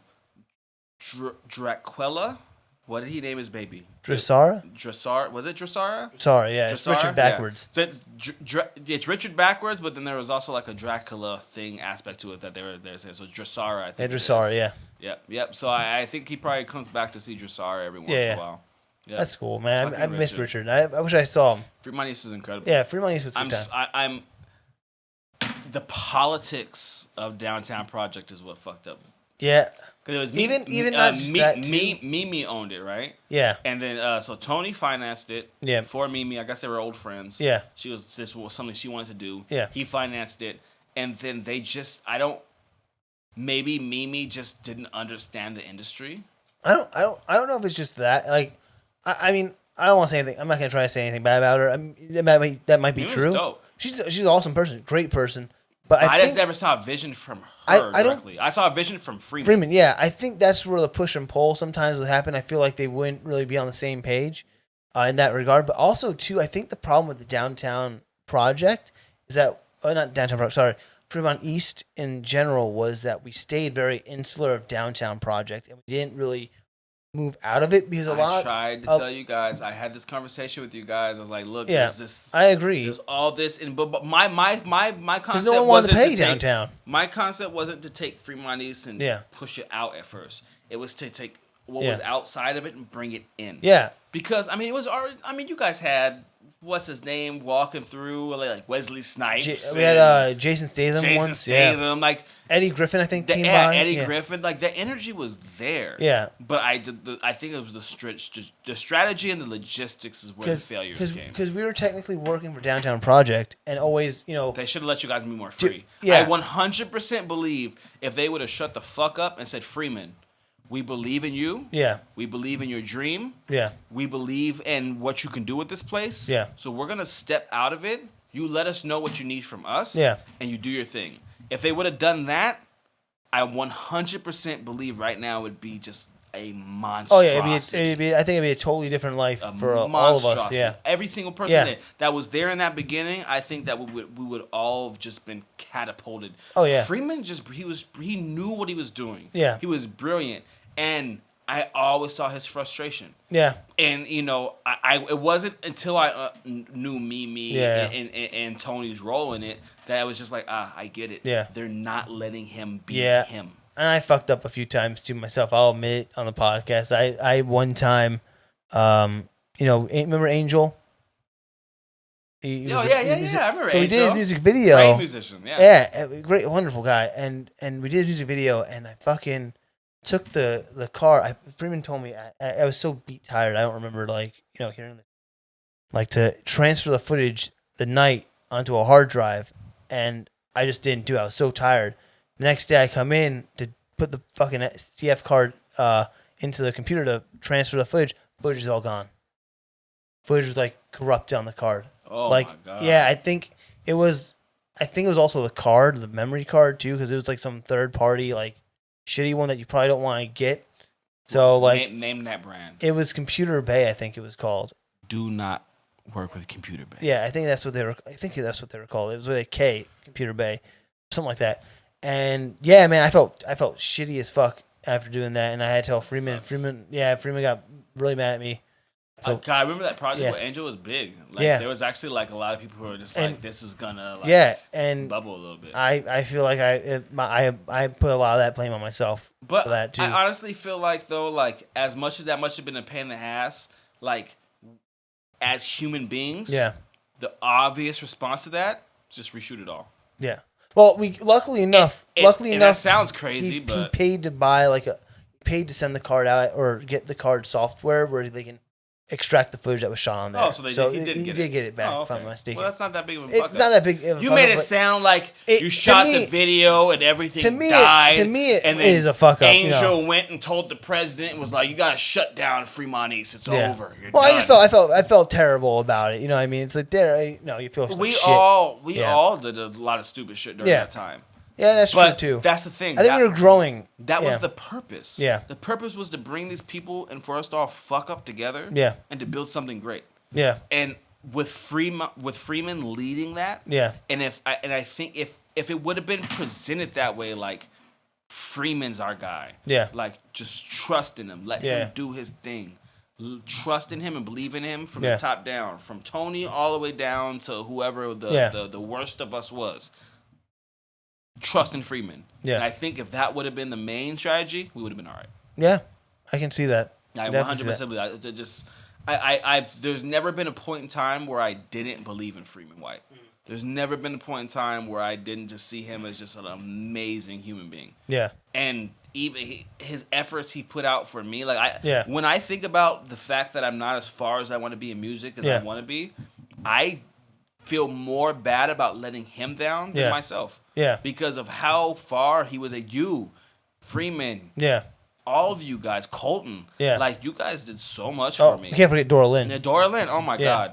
Dora Lynn and our bouncing shoots, we would just pop up places and we would just shoot these photos and it was just magical what we were doing. And I can't help but looking at what could have happened and how it played out and just feeling bad. Like, damn, you guys have done so much for me. Yeah. And for it not to be what I hyped it up, what it was going to be. Yeah. And it may not be the fact that it will never be that. Maybe it's just the timing. You know what I mean? Maybe I just had so much more to learn than I realized. I agree. I think I learned immensely from that place. I learned a lot of things where I'm like, I need to check myself too and stay in my lane a lot of times as well. And without that place, I think I wouldn't be where I am today with any of that stuff. So I wouldn't be even not even professional. Yeah. Like as a human being. Yeah. I would not be the person that I am right now. Oh yeah, I agree. And you know it too, it's a great spot. That building's a great spot. It just sucks that Zappos has it. And they still have it. They still have it. Are they using it for storage? I don't think they're using it for anything. Bro, I 100% believe we can bring this thing back to life. Bro, you guys own it still. You're paying the rent, so just pay the fucking rent and just let us do our thing. If it's just sitting there, it's retarded. Don't just let it sit there. The place is beautiful. I think maybe storage, but I'm not too sure really. Last time that I checked, and this is when I talked to my cousin Katie. Yeah. So Katie's in there. I don't know what the department's called. I'll just call it marketing. Yeah. But they basically, when you look at the photos online, they go and they set up the shoes looking cool. So using the marketing, stage everything, and then they take the pictures of how it's staged. Yeah. So she's in that department, and last time she told me that they were just using it for storage, so all the clothes and shoes for wardrobes and things like that. That's what was happening. But then they have bro, that's a multi-million-dollar audio and visual studio. That is a what great are you doing? Spot. Yeah, come on now, insane. It is insane. Shit, man, I would love to have the podcast there. But maybe we're supposed to call everybody back and be like, yo, imagine we find an investor and be like, yo, we know where this is. It's just already built. You don't have to build it. You don't have to do anything. You want to know a perfect spot? You want to know a perfect spot that was on sale that was just recently? I don't know if it's sold yet, but Wayne Newton's estate was on sale for $39 million. And that's a 40-acre lot. And that's the perfect studio setup for everything. I shit you not. I mean, 30 million. I know that's 39 million. But I'm just saying in general. If we thought Fremont East is perfect, Wayne. I know. I'm saying Wayne Newton's fucking estate. Yeah, man. Of course. That's Wayne you could have made that a Hollywood style studio. You could have made it Warner Brothers. That's how ridiculous it is. But Fremont East was the shit. Fremont, and this is the thing. Even if we could utilize both of them, you know what I mean? Like there's no reason why not. You know, you do all the sound and audio and you do the post production there, and then you do Wayne Newton's. Come on, anyone listening who wants to invest like $100 million for investors. I'll write the business plan. I'll send you a deck. I got you. Yeah. Don't worry about it. I'll put in like $35. I'll put in $1.50 for now. God, hey, that works. We're good.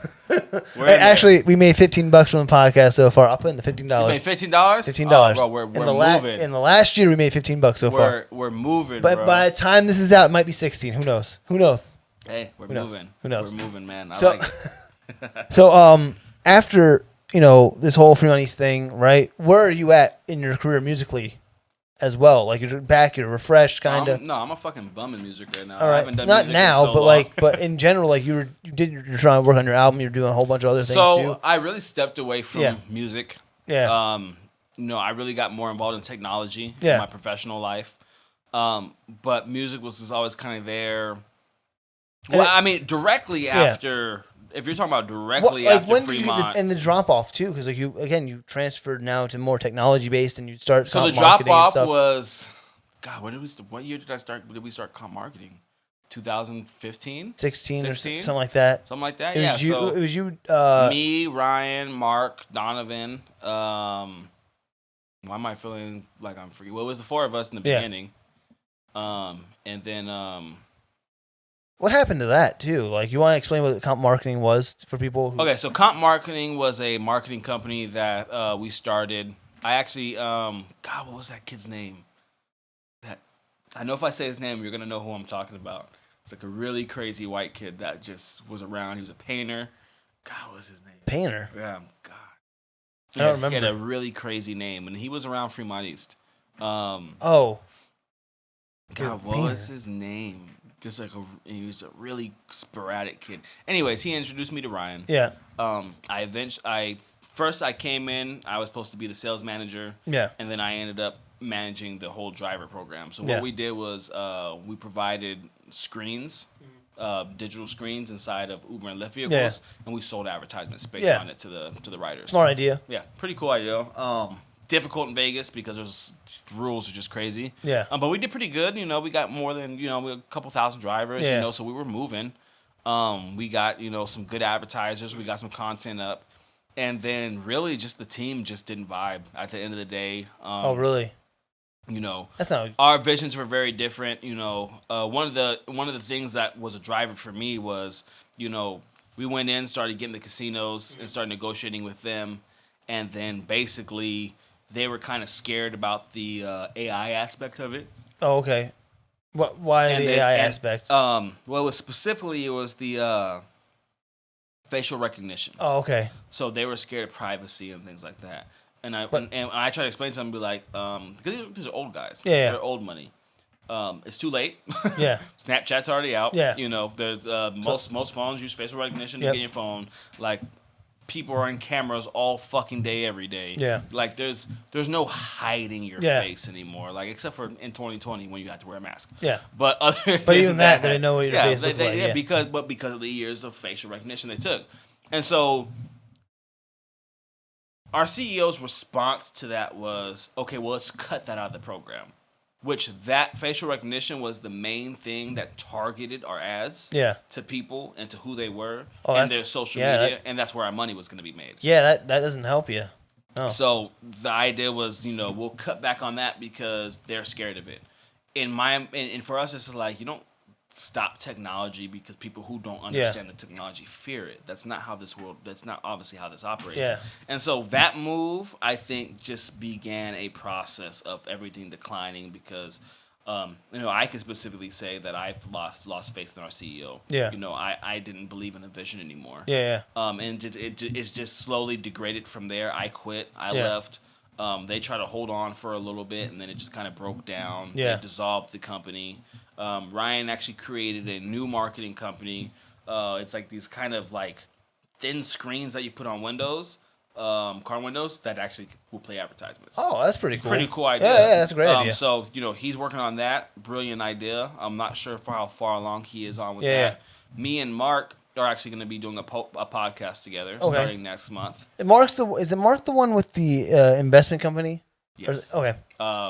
He was working with BlackRock or something like that. BlackRock. Yeah. BlackRock Investment. Because I looked in, I was like, oh, what is BlackRock Investment? Because I think I either saw him on my LinkedIn one day. I was like, oh shit, that's so and so. So yeah. Yeah, BlackRock Investment, and that's what Mark's doing. Donovan, we had kicked him out way before any of this. I'm not sure what Donovan's doing now. God, I feel like I'm missing somebody. Who am I missing? Mark, Donovan, me. No, it was just us. That's it. Yeah. Yeah, and then this was a great idea. It was a good idea. I think it was. I don't know if it was late or early. But I think it was early. I think it was one of those. No, I think it was one of those things where it was just. It was early, and it was just not fully. It was not fully implemented in a proper way to where it would be sustainable and grow. But I think it was early enough where you guys could have corrected a lot of those pivot points, or pain points. I 100% believe that. Yeah. I think that the characters that were working on it as a collective just didn't work. Yeah. Synergy, right? I believe in synergy and energy well. And that's always a plus. The energy was there at first, and then it just slowly started to die. Because when we first started together, we really didn't know each other. Yeah. So we just all kind of met, hung out a few times, everything was good, and then we just got to work. We were just like, what needs to be done? And we just started doing what needs to be done. And that's what I liked about it at first. Because it wasn't just this whole thing of like, interviewing and spending too much time trying to figure out who we are. Is like what's possible and how do we do those things? Yeah. And we just started doing them. Yeah. And it just started working. Yeah. And that's how it should be. Yeah. But I think over time, once we started learning each other's personalities, then things kind of started falling apart a little bit. That's interesting, especially for a business. Usually you want to have someone like, the same personalities. And like, I know you guys said you hung out and then you guys went to work, but maybe you needed more of that hanging out camaraderie first before you guys went to work together, maybe. It was more like there was egos involved. Oh, egos. So when you need a bigger team then. yeah, and I've always told people that if you want to solve an ego problem, you make a bigger team. Yeah. Once you get more people involved, it's easier to break down that person's ego. Yeah. So there was just an ego thing. It's pretty common amongst CEOs, I think. Yeah. So that's kind of what we experienced, and I come from a different environment from all of them. So Mark, Ryan, Donovan, they come from a calmer environment. Yeah. I come around from a little bit more violent people. Yeah. So it was a matter of like it got to the point where it's like I'm going to hurt this dude. It was going to become physical. So I had to remove myself from the situation. To keep the peace and keep the love and keep it positive. And so that's what we did. So what did you do after Comp? I know you have Vegas Odyssey. Was that around that time too? So I left Compt. I was working for Verizon for a little bit, and supervisor. Yeah. I just went to work in a regular 9 to 5 again. Yeah. Worked on a little bit of music. Yeah. But I think I was kind of like in this cold phase. I didn't really know which way to go, and then I started working on Vegas Odyssey. Okay, what's Vegas? Actually, no. I think I started working on Vegas Odyssey a little bit closer to it because I started working on. I don't know this kid's name because I met him at our old office. But it was the initial idea what led up to Vegas Odyssey, and we worked on that for a little bit, and then he just like disappeared. I don't know where he went. He was a hacker though. Oh, so it's very possible he's in like Guantanamo Bay or some crazy shit. he's probably like the Philippines or some shit like that. He's totally gone. He's probably hanging out with Edward Snowden or some crazy shit. He's just chilling. He's on a beach in Hawaii actually. Just relaxing. Yeah. So he's one who kind of pushed me to push Vegas Odyssey a little bit. And then so that's when I started that project. And then Vegas Odyssey was you going around to places in Las Vegas, right? Just Vegas Odyssey, my idea was basically to turn the Las Vegas Strip into a theme park. Okay. There's already a bunch of different rides and everything, so it was a logistics and strategy to kind of build it that way to address the idea that as the future continues forward, will be more of a kind of hub for tech. Yeah. And then the age the ages of people who are visiting is going to change. So it's going to get younger. Was it like AR shit, like a So theme yeah, park? there was AR. So when you ride the rides, you'll have AR, Okay. VR headsets and things like Oh, that. okay, And then gotcha. also there was a gamification piece of it. Okay. I'm not going to give too much of it out because Yeah, I'm yeah. still trying to get this thing done. Yeah, no problem. I was just But wondering- I yeah, was so just wondering. it was basically turning Las Vegas into a VR AR theme park. Cool. That you can experience. The transportation with self-driving shuttles. Yeah. So because you can't walk from all the Yeah. rides, it's just too big.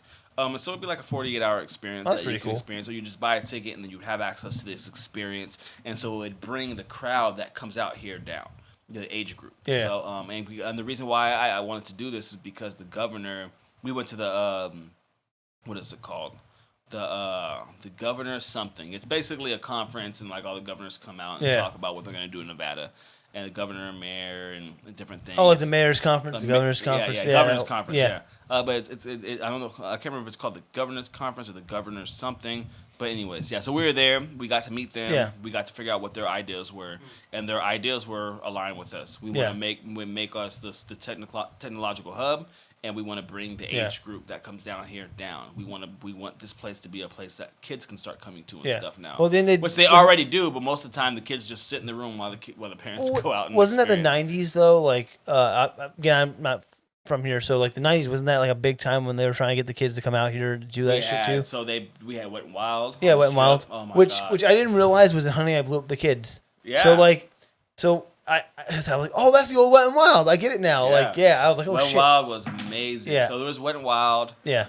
MGM. Yep. Had a theme park. Yeah. In the back, where I guess they just use it for conventions, right? That Yeah. huge building in the back is a convention center. Yeah. So that was actually a theme park. Okay. And then they built the Adventure Dome at Circus. Yeah. And then they built the roller coaster Sahara. Yeah. So that was the idea. But they just didn't execute it well, I guess. Yeah. And I think a lot of what happens is ideas get executed when things are transitioning into something new, and so those execution of those ideas aren't fast enough for what that new thing is happening. Yeah. And so I think that's what happened with comp marketing. Yeah. Our space of being able to be profitable and able to work well was just too small, and so the idea is like sometimes the idea has to be further ahead for it to work out. And so I think that's what happened. Gotcha. So after you're still working on Vegas Odyssey, but what are you doing now? So now I'm in operations. So Vegas Odyssey is mainly slowed down because of COVID. Yeah. We also we have Mindset, which is our our events. We throw the raves. I forgot about those like for a that. second. 'Cause I feel like I haven't seen any. COVID, man. Yeah. So Hey, now you can 250. the Zodiac experience. Yes. Right. So we would do a monthly event based on the Zodiac sign, and it'd be a huge party. Yeah. We first started doing it at the God, what's that hotel called? I know what you're talking about. Oh my god. That really. My mind is just gone. I know it. It's Everything's at the ridiculous tip of that my we tongue don't today. know. That It's ridiculous that we don't know what this is. Holy And it's gonna shit. be really stupid when we figure it out. Oh my god. But anyways, we'll get back to it. So Yeah. So that there was an entire hotel that we would basically rent out the entire hotel, and we would throw a huge party so people can get rooms. There was the pool. There was the not Oasis. the main lobby. Not Oasis, but I think they do own Oasis. I believe know- it's the same owners. Now I gotta look this up. And then from there we moved to Twin A. downtown event center. It's Twin A. It's like a Artemis. Is it Artemis? Something like that. It is with an A though. It is close to Artemis. Artisan. Artisan. That's what it is. Thank you. I'm sorry, Artisan. I don't know what's going on. Artisan, Hartej, such Artisan Hartesh. pivotal points in my life. I so apologize. Artisan Hartesh sounds like a first last name Artisan thing. Hartej. Like, I'm gonna start a rock band Yeah. called Artisan Hartej. please now. do. I'll be a fan there. I'll be like, yeah. So yeah, Artisan, and then we moved to the downtown event center, which was connected to Triple B's. Yeah. And then we started doing it there, and then it ended. It's on pause. It's not ended. COVID It didn't end. came It didn't. through. It's Yeah, not on it didn't end. pause. It's on pause. So I mean, you can technically probably do it again. You go up to 250. well, we're thinking about how to do some kind of events. I've been like saying let's just do cool. There's like caves and shit Yeah. around Vegas. I'm just like, dude, let's throw a cave party. Let's just do like private underground events and have fun. Yeah, people are a little bit scary right now. Yeah, that's true. I grew up in a time where we truly believed, and I quote, "Fuck the police." Yeah. So I grew up in a time when George Carlin was like, I used to swim in the Brooklyn River. you feel me? Yeah. Like, it's just like do it. If the police come and kick us out, the police come and kick us out. Who gives a fuck? You know what I mean? So we'll figure out. We'll do some fun stuff. We'll do some fun stuff. Talk about your podcast that you're starting up. Innovate or Die. Yes. Starting November. Yes, I'm so excited for this. So What made you want to do it? Cause I run my fucking mouth all the time. I can see that now. I talk a lot. So like, I might as well run my mouth to more people. Might as well. Pretty much. Let the world know me. Yeah, y'all need to know what I'm saying. No, honestly, I'm pretty active on my social media, mostly on Facebook. I went viral. A lot of people who don't know. Some people call me an activist. I don't call myself an activist. I wasn't too sure if I should label you that when I introduced you. I believe I am a man in my community. I think it's that simple. And I think as men in our community, we have responsibilities to our community. And so I stood up and took my responsibilities seriously. Yeah. Doesn't make me an activist. I'm not Malcolm X. I don't feel like I can singularly lead the people to the revolution. Yeah. I think I'm one person, just like the rest of us, and I made a decision. Yeah. And people agreed with the decision, and so we did that together. Yeah. So that situation through the protest for George Floyd ended up going viral. Yeah. And then just through that energy, I realized that there was people who wanted to hear what I had to say. Yeah. And just from there, I just thought podcasting would be the best way to get through that. I listen to podcasts all the time. I'm a huge Joe Rogan fan. Valuetainment. I'm a huge Valuetainment fan. Dude, you should eat some elk meat, by the way. Elk meat is bomb, bro. What makes you think I haven't eaten elk meat? I'm crazy, man. I love venison, bro. Gamey, venison. I love gamey tasting meat. Like the more gamey its taste, the better it is. I'm just making the joke about how Joe apparently like all these memes have Joe Rogan. He's like elk meat, and it's like something else. Like it's either elk meat or DMT for Rogan. Yeah, but I mean, just seeing like the massive amount of new things that I tried just based off the Joe Rogan podcast, such as DMT. Yeah, like just based off that, I just realized like okay.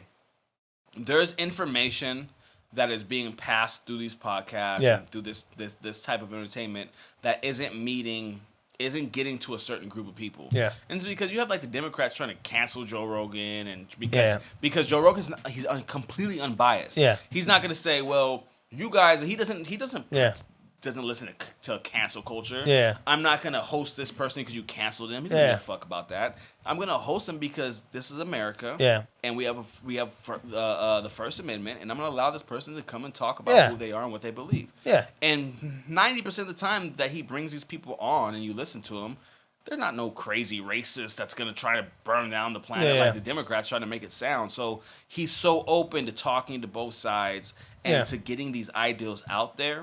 And there's a community of people, mostly minority, black, poor neighborhoods that they have the access to Joe Rogan, but their entertainment doesn't point towards Joe Rogan, right? Because I mean, the way the internet's set up is whatever you search for, they're just gonna bombard you with. Oh yeah. So if you're searching for a bunch of trap rap and twerking videos, you're never going to see a Joe Rogan ad. Well, even if you like, what was it? If I look up Egypt and you look up Egypt, you're going to get maybe Egypt and the Nile, and I'll get Egypt News or whatever it is. You know what I mean? If I look up Egypt, I'm probably going to get aliens building the pyramids. Oh, yeah. That's, you know what I mean? Like, it's just... when I look at the stuff, I look at the basic history. Yeah.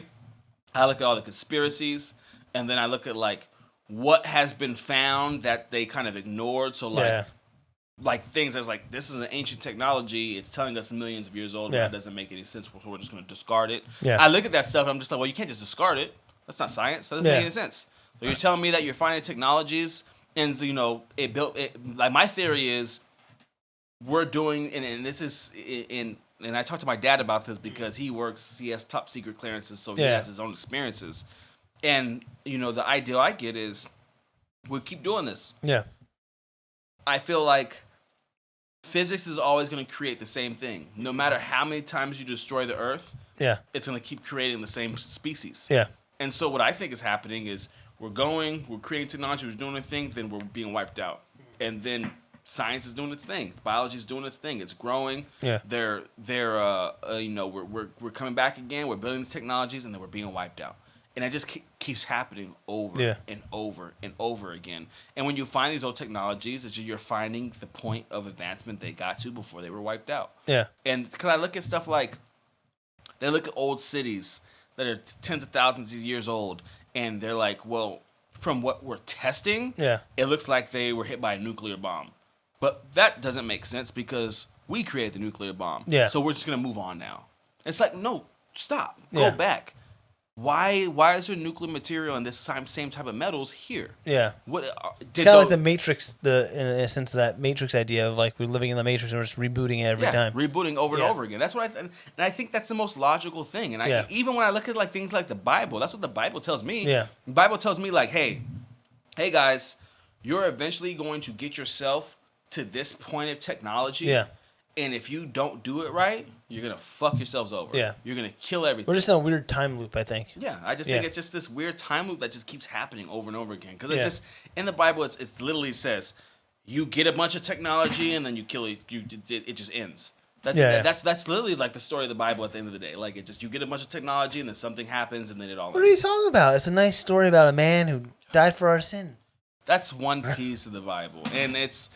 That's the New Testament. And I believe in the story of Christ. And I believe that if we were to actually follow that story and follow those teachings, I believe that we can survive this. Oh, yeah. But what's the chances of getting 8 billion people to follow those teachings? And it's not even about following Jesus. Yeah. It's about not being dumb and being like, well, yeah, if you're not an asshole to somebody, you're probably going to have a better relationship with them. That's true. If you don't poison the rivers and you don't cut down the trees, the earth's probably going to last a little bit longer. Like, it's like just common sense things. Yeah. And then people they look at the miracle like, well, miracles aren't possible. And I'm like, are you sure? Because maybe we're just a bunch of assholes who haven't figured it out. Yeah. You know what I mean? Like everything's energy, right? Yeah. So I have energy. You have energy. If they say we only understand a certain portion of our brain, our mind. So if we actually somehow figured out our whole mind, maybe I could heal you just by touching you. Maybe that's not that crazy. Because we're made of the I don't know if you need healing. Yeah, I don't know. But it's just, to me, it's just like, these things don't seem impossible to me. They just seem beyond our understanding. Yeah. Because the sun exists. Yeah. To me, that's crazy. Like, there's just this giant ball of plasma that is eventually going to blow up and then condense itself and create a black hole to where you can go inside of it and then something else happens. Like, to me, that's just like, that's fucking nuts. That's not a miracle to you? Like, you guys don't believe in magic? That's a pretty good miracle, yeah. It's insane. What was it? Everything if you were to speed up any process, and this is when I love this explanation. If you take any process in the world and you speed it up, it'll look like magic. That's true. Take a seed and speed it up to be a tree. Tell me that's not going to look like magic to you. That does look like magic, yeah. Take the sun and put its entire cycle, billion-year cycle, into 3 seconds. So tell me that's not going to look like magic. Even the moon, too. That's beautiful, yeah. Like just imagine just all these things. You know, the Earth gets hit with the other planet. They break apart. The moon's spinning around it, and this life comes. It all will look like magic if you just speed it up. So we're experiencing time and magic at a slower pace. And I think people's idea of magic gets flawed because of Disney. They want to see the sparks, and the lasers and the lights and the beauty, and then they want the orchestra in the background to come. Well, that's actually what I do when I see some magic. I just play some orchestra. Yeah, that's it. That's what I do. Yeah. You know, but it just get it queued up. That's it. But if you really look at the world in general, it's pretty fucking magical to me. Yeah. Every day's magical if you think about it. Like, I mean, I love the sunrises and I love watching it. I mean, I work the 4 a.m. shift. I get to see the sunrise every day. It's the most beautiful thing I ever seen my whole life. First of all, I'm sorry. I'm not getting up at 4 a.m. It's okay. Look, the minute that I got out of the Marine Corps, there was no way in hell I was working up at 4 a.m. Wake up at 3-ish. And then I get to work by 4. Jesus. And then I wait until I see the sun. Show. You need to tell me, like, bro, there's no new important news happening right now. It's no, there is kind of. There's like, especially in Vegas, a lot of crazy shit happens early in the morning. Yeah. I've seen some crazy shit. That's where you find all the addicts and the dead bodies and dead body shootings and Yeah. like been to car crashes, have been shootings, have been to standoffs, have been you name it. I've been to it probably in the morning show. Were you working for them during 10-1? During October? Yeah, I did. Yeah? That was. I know that had to be crazy. That was crazy. Don't want to really. Yeah, I was up all night. I I bet. Yeah, because I was gonna go to again 4 to 1. I Sunday Monday transition is the worst for me. So I'm in bed around 8 o'clock. I get called around 10. I'm up till like 2 o'clock in the morning. They're like, everyone needs to come into work, and I worked till 5 o'clock in the afternoon that day. 10-1. Yeah, or technically it was 10-2. By the time we were working, you know. So yeah, it's been like 3 years. And I can't believe it. And you guys were there on site?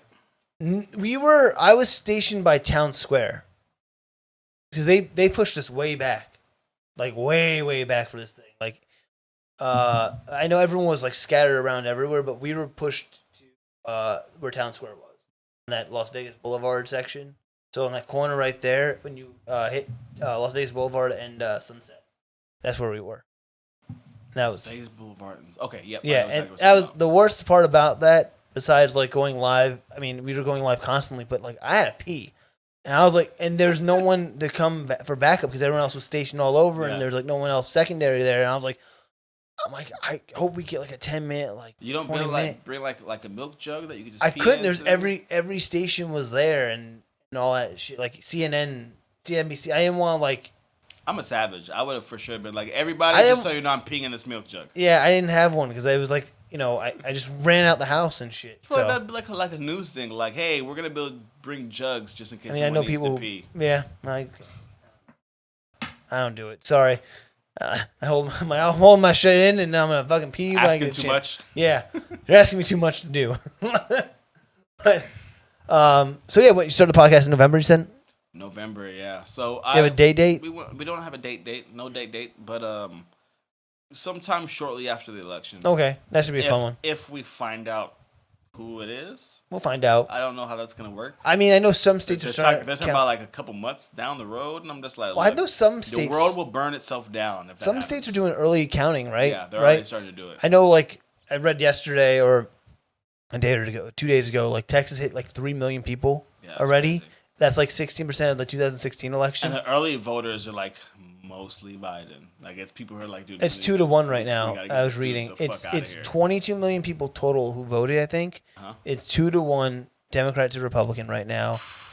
On top of that, too, people are waiting. And these are new voters. That's a crazy thing. It's new voters. Because you know why?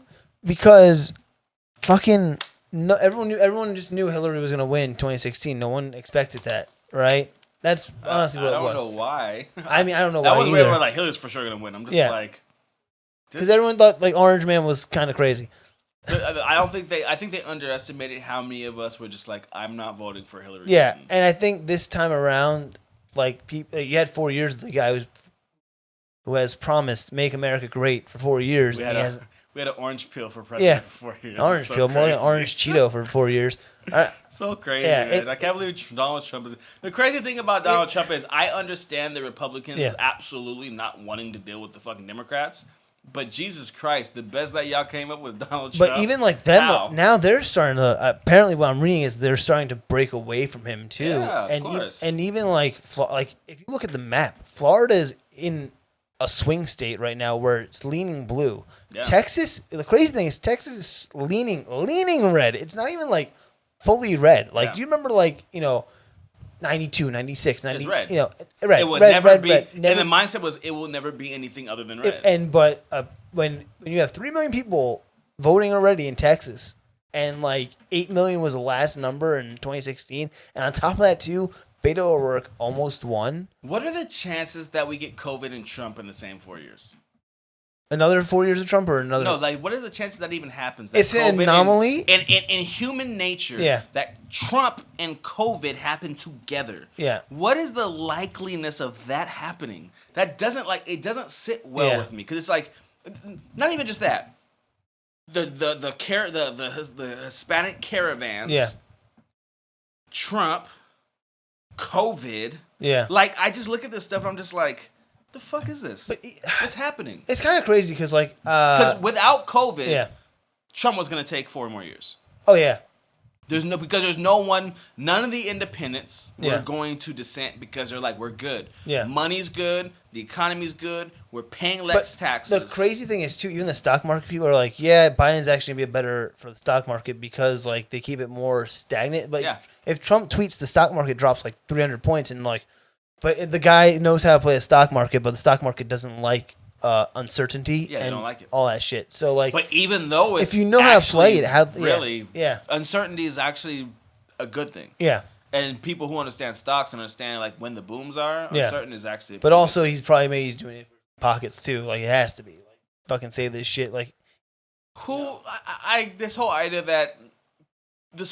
that anybody goes into politics and isn't finding some way to scrape up some money is just retarded. Yeah. Like, I don't care who you are. Like, there's no person on earth who's like, I want to be a politician, but I want to make $0 off of it. Well, yeah. Get the fuck out. I mean, if you're gonna sacrifice your probably prime years, like, you're really good. Like, that's a sacrifice. That's why people want to stay in politics for such a long time, and like no one wants term limits in that regard. Because think about it this way: you're the president. Keep their safety. That's safety. What was it? The president of the United States makes $400,000 a year for the rest of his life, plus Secret Service, plus free healthcare, I think, for the rest of his life too. Yeah. And then people complain about fucking, healthcare for all, and it's like, what the fuck?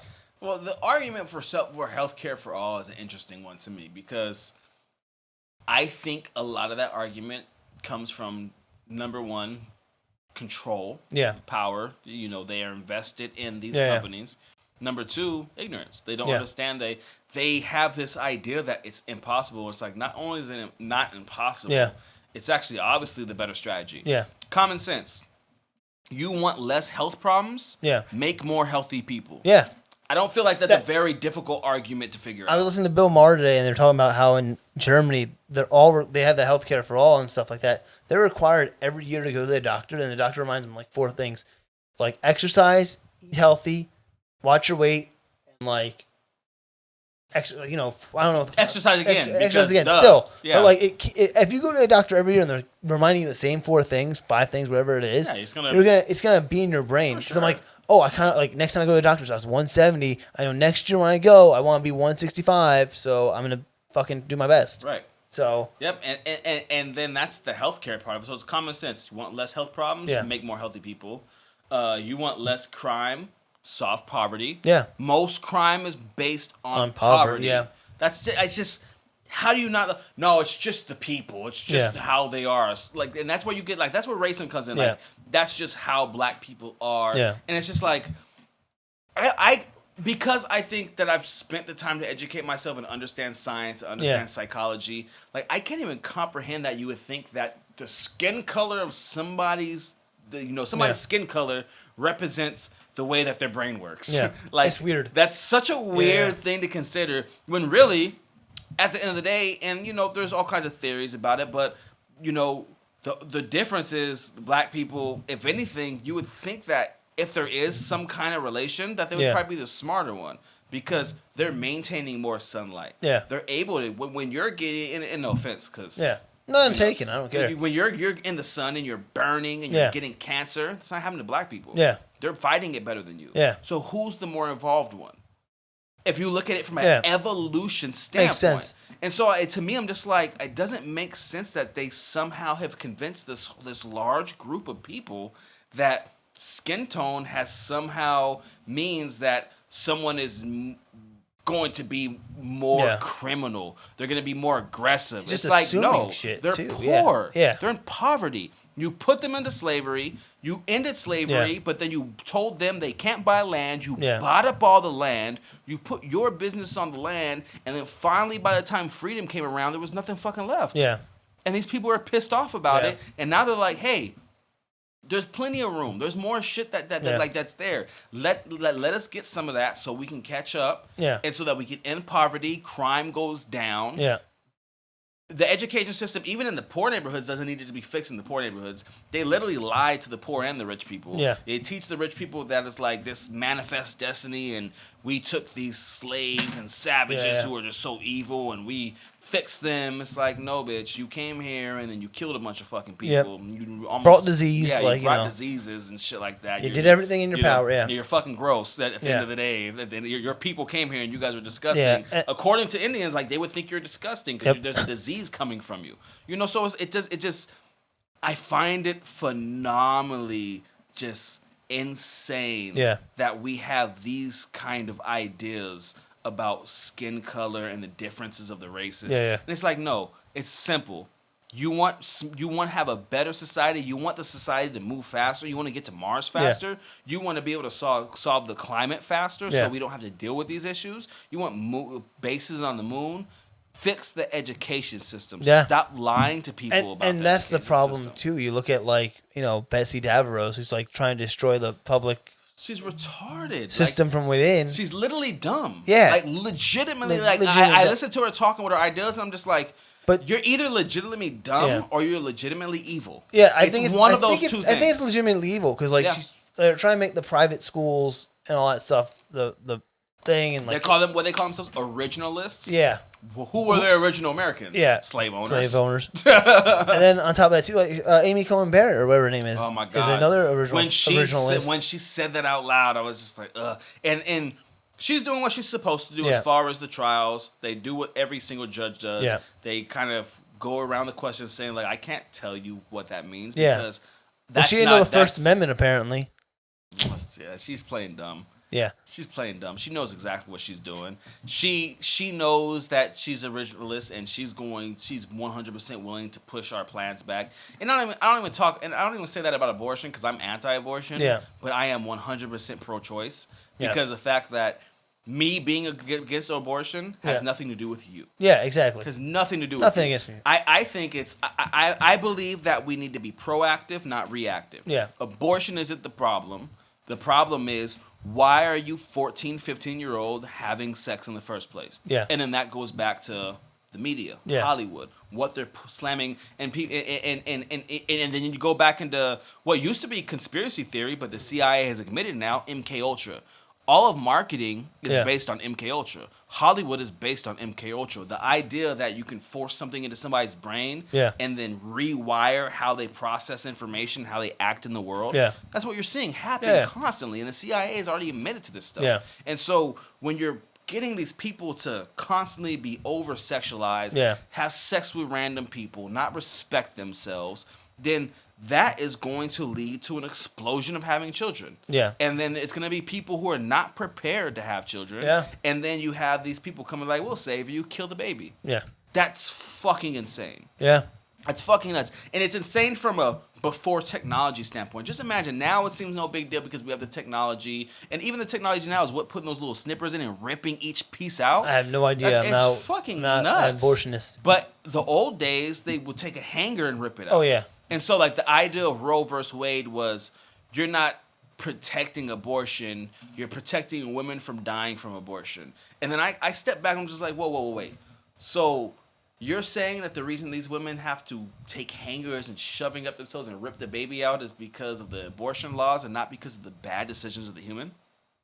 That doesn't make sense to me. Yeah. Like, I feel like we could stop abortion by being a better society. Well, but you cannot go, because of the Constitution, which I believe in, you cannot put laws on people telling people what they can and cannot do with their body. That too, but also, I mean, I know there's scenarios for women, and I can't speak for women in general, but there's terrible scenarios. Yeah, there's terrible scenarios where rape is another one, but also too, that's like the worst one. The worst one, but also having the baby for too long, they could kill them. And so, as a medical procedure for the health and safety of the woman, I 100% resort. But when you look at the statistics, 96, 95, 96, 97% of abortions are done out of inconvenience. Yeah.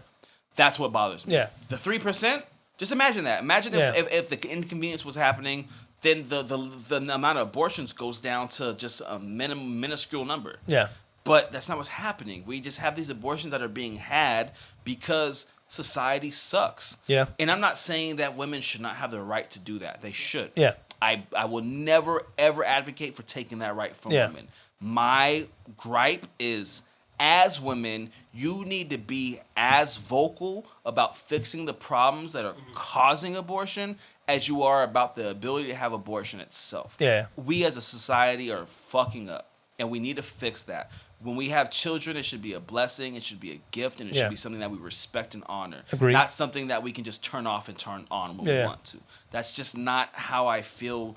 I believe in nature. I believe in the laws of nature. And nature didn't give us the ability to be like, I want an abortion, so I'm just gonna poop the baby out and just shit it out because I don't want it. Like that, nature didn't give us that ability, so I don't think it's meant to happen. Yeah. And our only ability to do so is because we have technology. There was a point in time where we didn't even have hangers and we couldn't rip the baby out, so you just had to have the baby. Yeah. That's what nature intended. Yeah. I believe in nature, so I feel like we need to adapt the laws of nature as much as possible. But then you go back and you see the rapes and things like that. And that's when the conversation is a more difficult one, and why I'm pro-choice. Yeah. Because at the end of the day, if you're a religious person, your thing is, well, what's God going to do? When's life begin? A lot of Christians say that, well, if we let abortion, it's going to affect all of us because God's going to bring down his wrath. And this is my idea. This is the thing. God is judging the individual, not the nation. That's true. And so you as an individual, just because you had an abortion, and regardless of if it's a bad or good thing, that's irrelevant. Yeah. You still have your life ahead of it, and whatever happens if you believe in God is not going to be based on that abortion. It's going to be based on everything that you do every day you have after that abortion. And even that too, like this can go into a longer conversation too about I think we talked about this on the phone recently, and I'll say it on the podcast. I told you about the separation of church and state and how I believe that's now starting to become null and void. Oh yeah, for sure. And how it's like, these originalists are now, I guess, bringing the church in the state in a sense. Yeah. And hasn't it always been in the state though? In reality, Pledge of Allegiance. I mean, that's I mean, there's been a relationship there, but my gripe is that not okay? It is a part of who we are. Yeah. So is it not allowed to express it in some way? Yeah. It's not like we come out and they're like, well, God said this, so we're gonna build this law, and it's like, well, that's a different thing, or you're not a Christian, so we're gonna throw you in jail. Yeah. See that when I think about separation of church and state, that's what I think about. Yeah. Overstepping boundaries. Yeah. But as a people who come and say, people have to remember, it wasn't atheists and Christians that came to America. Like, this was a Christian movement. These people were Christians. It wasn't Christian. It was Pentecostal. Pentecostal. Right, Pentecostal, yeah, I think. Pentecostal. And so, or Pilgrim, or whatever it was. Yeah. Pilgrim, Pentecostal. I think Pilgrim. it was with P. We're really bad at whatever it is. Memories today. But these people believed in God. Protestant. That's what it was. There we go, yeah. Yes. These people believed in God. Yeah. Yeah, Protestant and Quakers, evangelical. Yeah. And they believed in manifest destiny. Yep. They believed that this plan was God's plan. Yeah. And so these people, of course, a lot of what their beliefs in history is going to come out in our history, and it's not that's not an infringement on church and state. Infringement in church and state is if they try to take Roe versus Wade away. Yeah. When we've already decided on that. Yeah. We've already decided that, okay, there are legitimate reasons to allow women to have an abortion, and at the end of the day, that baby is growing inside their body. Yeah. And you don't have the right to say what happens in their body. And the minute that we give you that right to say what happens in their body, what happens next? Yeah. RFID chips. Yeah. I'll do conspiracies. I'll flip a conspiracy on you quick. All right. Go ahead. but realistically though, just think about it. Yeah. If you can control a living thing inside of my body, then you can absolutely mandate a vaccine.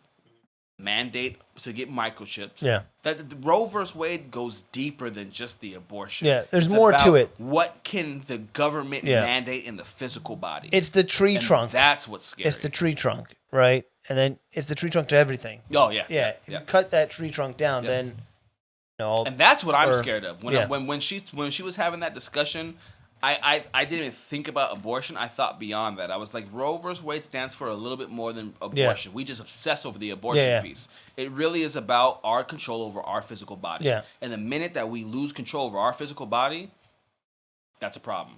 We're going into an entire different world, and that's where I get nervous with church and state. Yeah. Because they're going to use that idea of church for that argument. Very, very true. Which is going to be crazy, because if they try that and they try to pull off the RFID thing, then it's boy. then you can go to the Book of Revelations and be like, this looks familiar. This looks oddly familiar. You can't buy or sell without this. I remember that in the Bible, it says that if I do this, that I'm guaranteed to go to hell. Your wallet can be right on your arm, okay? Right. Your wallet can be right on your arm. The Bible tells me if you put my wallet on my arm, I'm going to hell forever. Yeah. Also, the Bible tells you if you pull out, you'll go for hell forever too. If you pull it out? If you pull out. Yes. And you spat on the floor. Yeah. Yeah. So but then you go back. Also, you have forgiveness. Yeah. Right. So that's what the New Testament's about. Forgiveness. You cannot use the Bible as a way to govern an entire society. It's crazy. You can only use religion to govern an individual. It's two. This is the very specific part. Religion is not for me to govern you. Yeah. Religion is for me to govern me. And also on top of that too, you can't just take a Bible verse and a chapter and go, that's what it means when you have to read the whole thing. It's like the news articles we talked about earlier. Look at one sentence like, this is what it means. It's also like, and I mean, we're coming to the end of the show too, but really to finish it up and too, it's all like quotes. People are taking quotes out of context so much nowadays that they need to read the whole quote, not just like a snippet of a quote.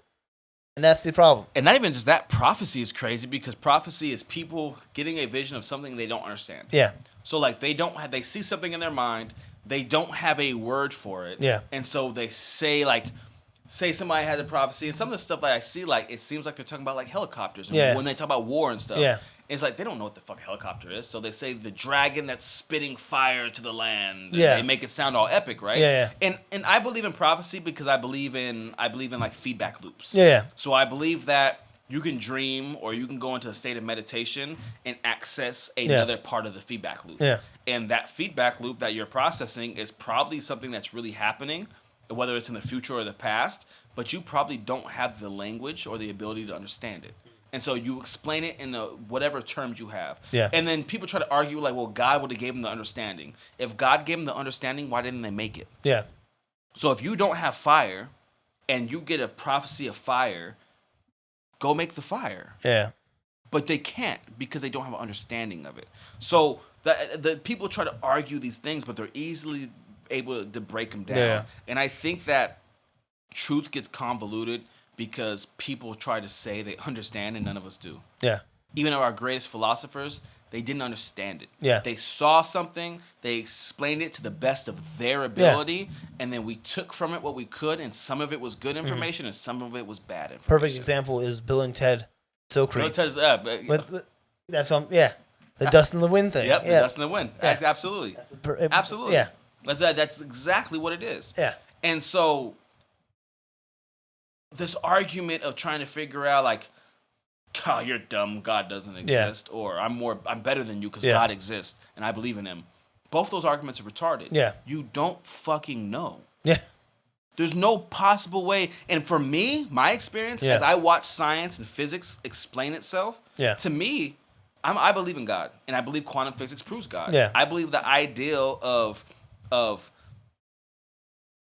quantum physics, I forgot the name of the study, but where they're replicating that the solid state. So it's a particle, and then when you finally measure it in some way, then it takes a solid state, and then you can see it. So like me and you walk out of this room, this room doesn't exist, but then it's just like, well, what if we put cameras in the room? Then we could watch the footage later.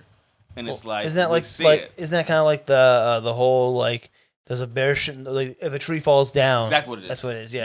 If a tree falls down, there's nobody, and it doesn't make a sound. Yeah.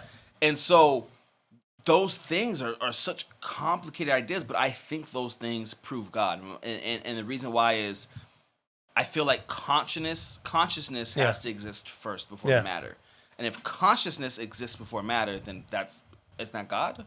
Yeah, I would say so. Like, what else would God be? Yeah. You know, like something that can observe and understand or create. Yeah.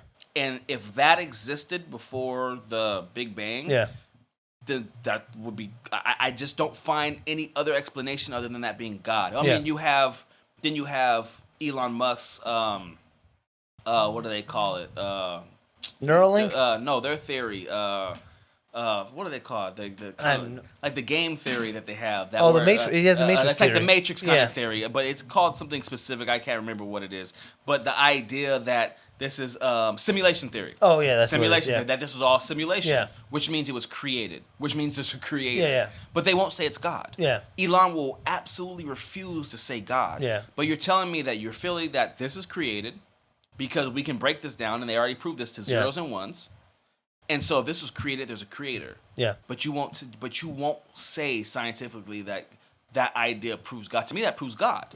But they want to make it look like, well, that means that there's a creator, and then there's probably a bunch of them, and it's probably just us just creating this again, and they're probably a simulation too, and it's probably just us just creating, and on, Yeah. and they keep making it. It's like they're trying to make human It's like beings. Inception shit. Yeah, they're trying to make it's like it's just we're the ultimate human Yeah. beings, the ultimate being, and for me, it's just like I don't think it's that simple. Yeah. You know, so I believe in God just based off of quantum physics alone. But I don't. My beliefs. I don't use that as a way to measure my relationships or the credibility of another human being. Yeah. Because at the end of the fucking day, I have no fucking clue. Yeah. I grew up Christian. Yeah. I know God was a creator. Quantum physics says there's a creator. Yeah. To me, it's just like, oh, well, fucking math. Creator, yeah. 1 + 1. You know, that makes sense to me. There's a creator 3? somewhere. Yeah, right? There's a creator somewhere. And to me, that's God. Now, if there's multiple creators, it's none of my business. Yeah. Only one creator created this. Yeah. And so my first focus is that creator. Yeah. So I'm here. I'm thankful for that. You know, as you know, I don't even call myself a Christian anymore. Yeah. Just because I feel like that's been very convoluted. Yeah. I feel like it's like been you know like the bad people have just kind of taken it and they're using it for more of a power hungry thing to consolidate power and control over the public as opposed to free the public. Yeah. To release them from their bondage. Yeah. Right. Makes sense. Any other things you want to say? Last words of advice. Also, I don't think we said what your podcast name is, too, by the way. Yeah. Innovate or die. Innovate or die. Okay. Innovate or die. So the concept is literally innovate or die. Since the very beginning of time of the human species, we've found a problem, we've innovated, and we've solved that problem. A lot of these problems could have been death. We froze to death for many years, and then we came up with fire, right? Mm-hmm. We hunted and got fucked up during hunts, and then we came up with spears and arrows, so we didn't have to get so close, right? Yeah. We innovate or we die, and it's a constant cycle. And I think that right now is very important for us to realize that because we're in a cycle of we have weapons where we can destroy ourselves in a matter of seconds, and we're all fucking insane right now. And so we need to fix that. We need people to come together. We need to live a life of love and understanding and respect for each other, or we're going to kill ourselves. And I think that innovation is something that we can all, if you can't unite around religion, which we obviously can't, that's not working for us, I think we can unite around innovation. And we can better society. I think that we can, I think we can save this planet very easily, and I think that we can conquer the universe. And not conquer in a white European way to where we go and start enslaving aliens and shit. I mean it in a way to where we can live amongst the stars and be genuinely happy and not have to worry about dumb shit like paying bills. Just exploring space and just enjoying it. That's it. So any last words though in general for you? I love you. Thank you.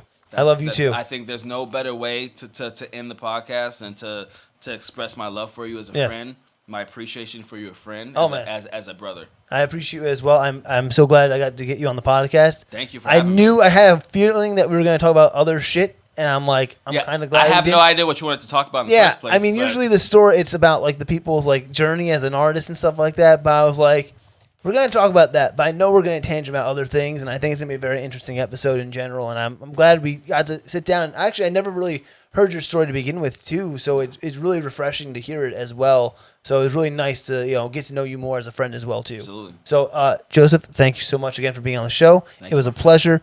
And, guys, thank you for listening. I cannot thank you guys enough. We're on Spotify Anchor, Overcast, Apple Podcasts, which we would like you to review and rate, by the way. Also, review and rate us on Podchaser. If you just type in Chasing the Frame, you can review and rate us there. We're not on Google Podcasts, which is the ongoing joke of this podcast, because I don't know why we're still not on there. But hopefully when we transfer over to another podcasting service, I don't know when that is, we will be on Google Podcasts finally. And again, I can't do this without love and support my frame chasers, and I'm just trying to bring the knowledge to all you listeners out there, and I hope you're getting some great valuable information, especially today. This was pretty valuable. I think it's pretty valuable information, pretty interesting information, to be honest. Yeah, sure. Okay. No, I'm just kidding. That works. And I hope you guys are learning something from it, because we all have a story to tell in general, and we all go through the same things at different times or same time, and I hope you hope the people that are on the show keep inspiring you to chase the frames, and I hope this also inspires you to go conspiracy theory hunting. So go on YouTube when you get a chance and start typing in conspiracy theories, because just don't go crazy. Don't go too crazy. Have fun with it. Don't go down the QAnon route. Oh, please don't. Yeah, no. Because you'll go down. Donald Trump is not your savior. I promise you that. But again, guys, thank you and have a great day, guys. And I can't do that without you. And go out there and chase frames. Peace.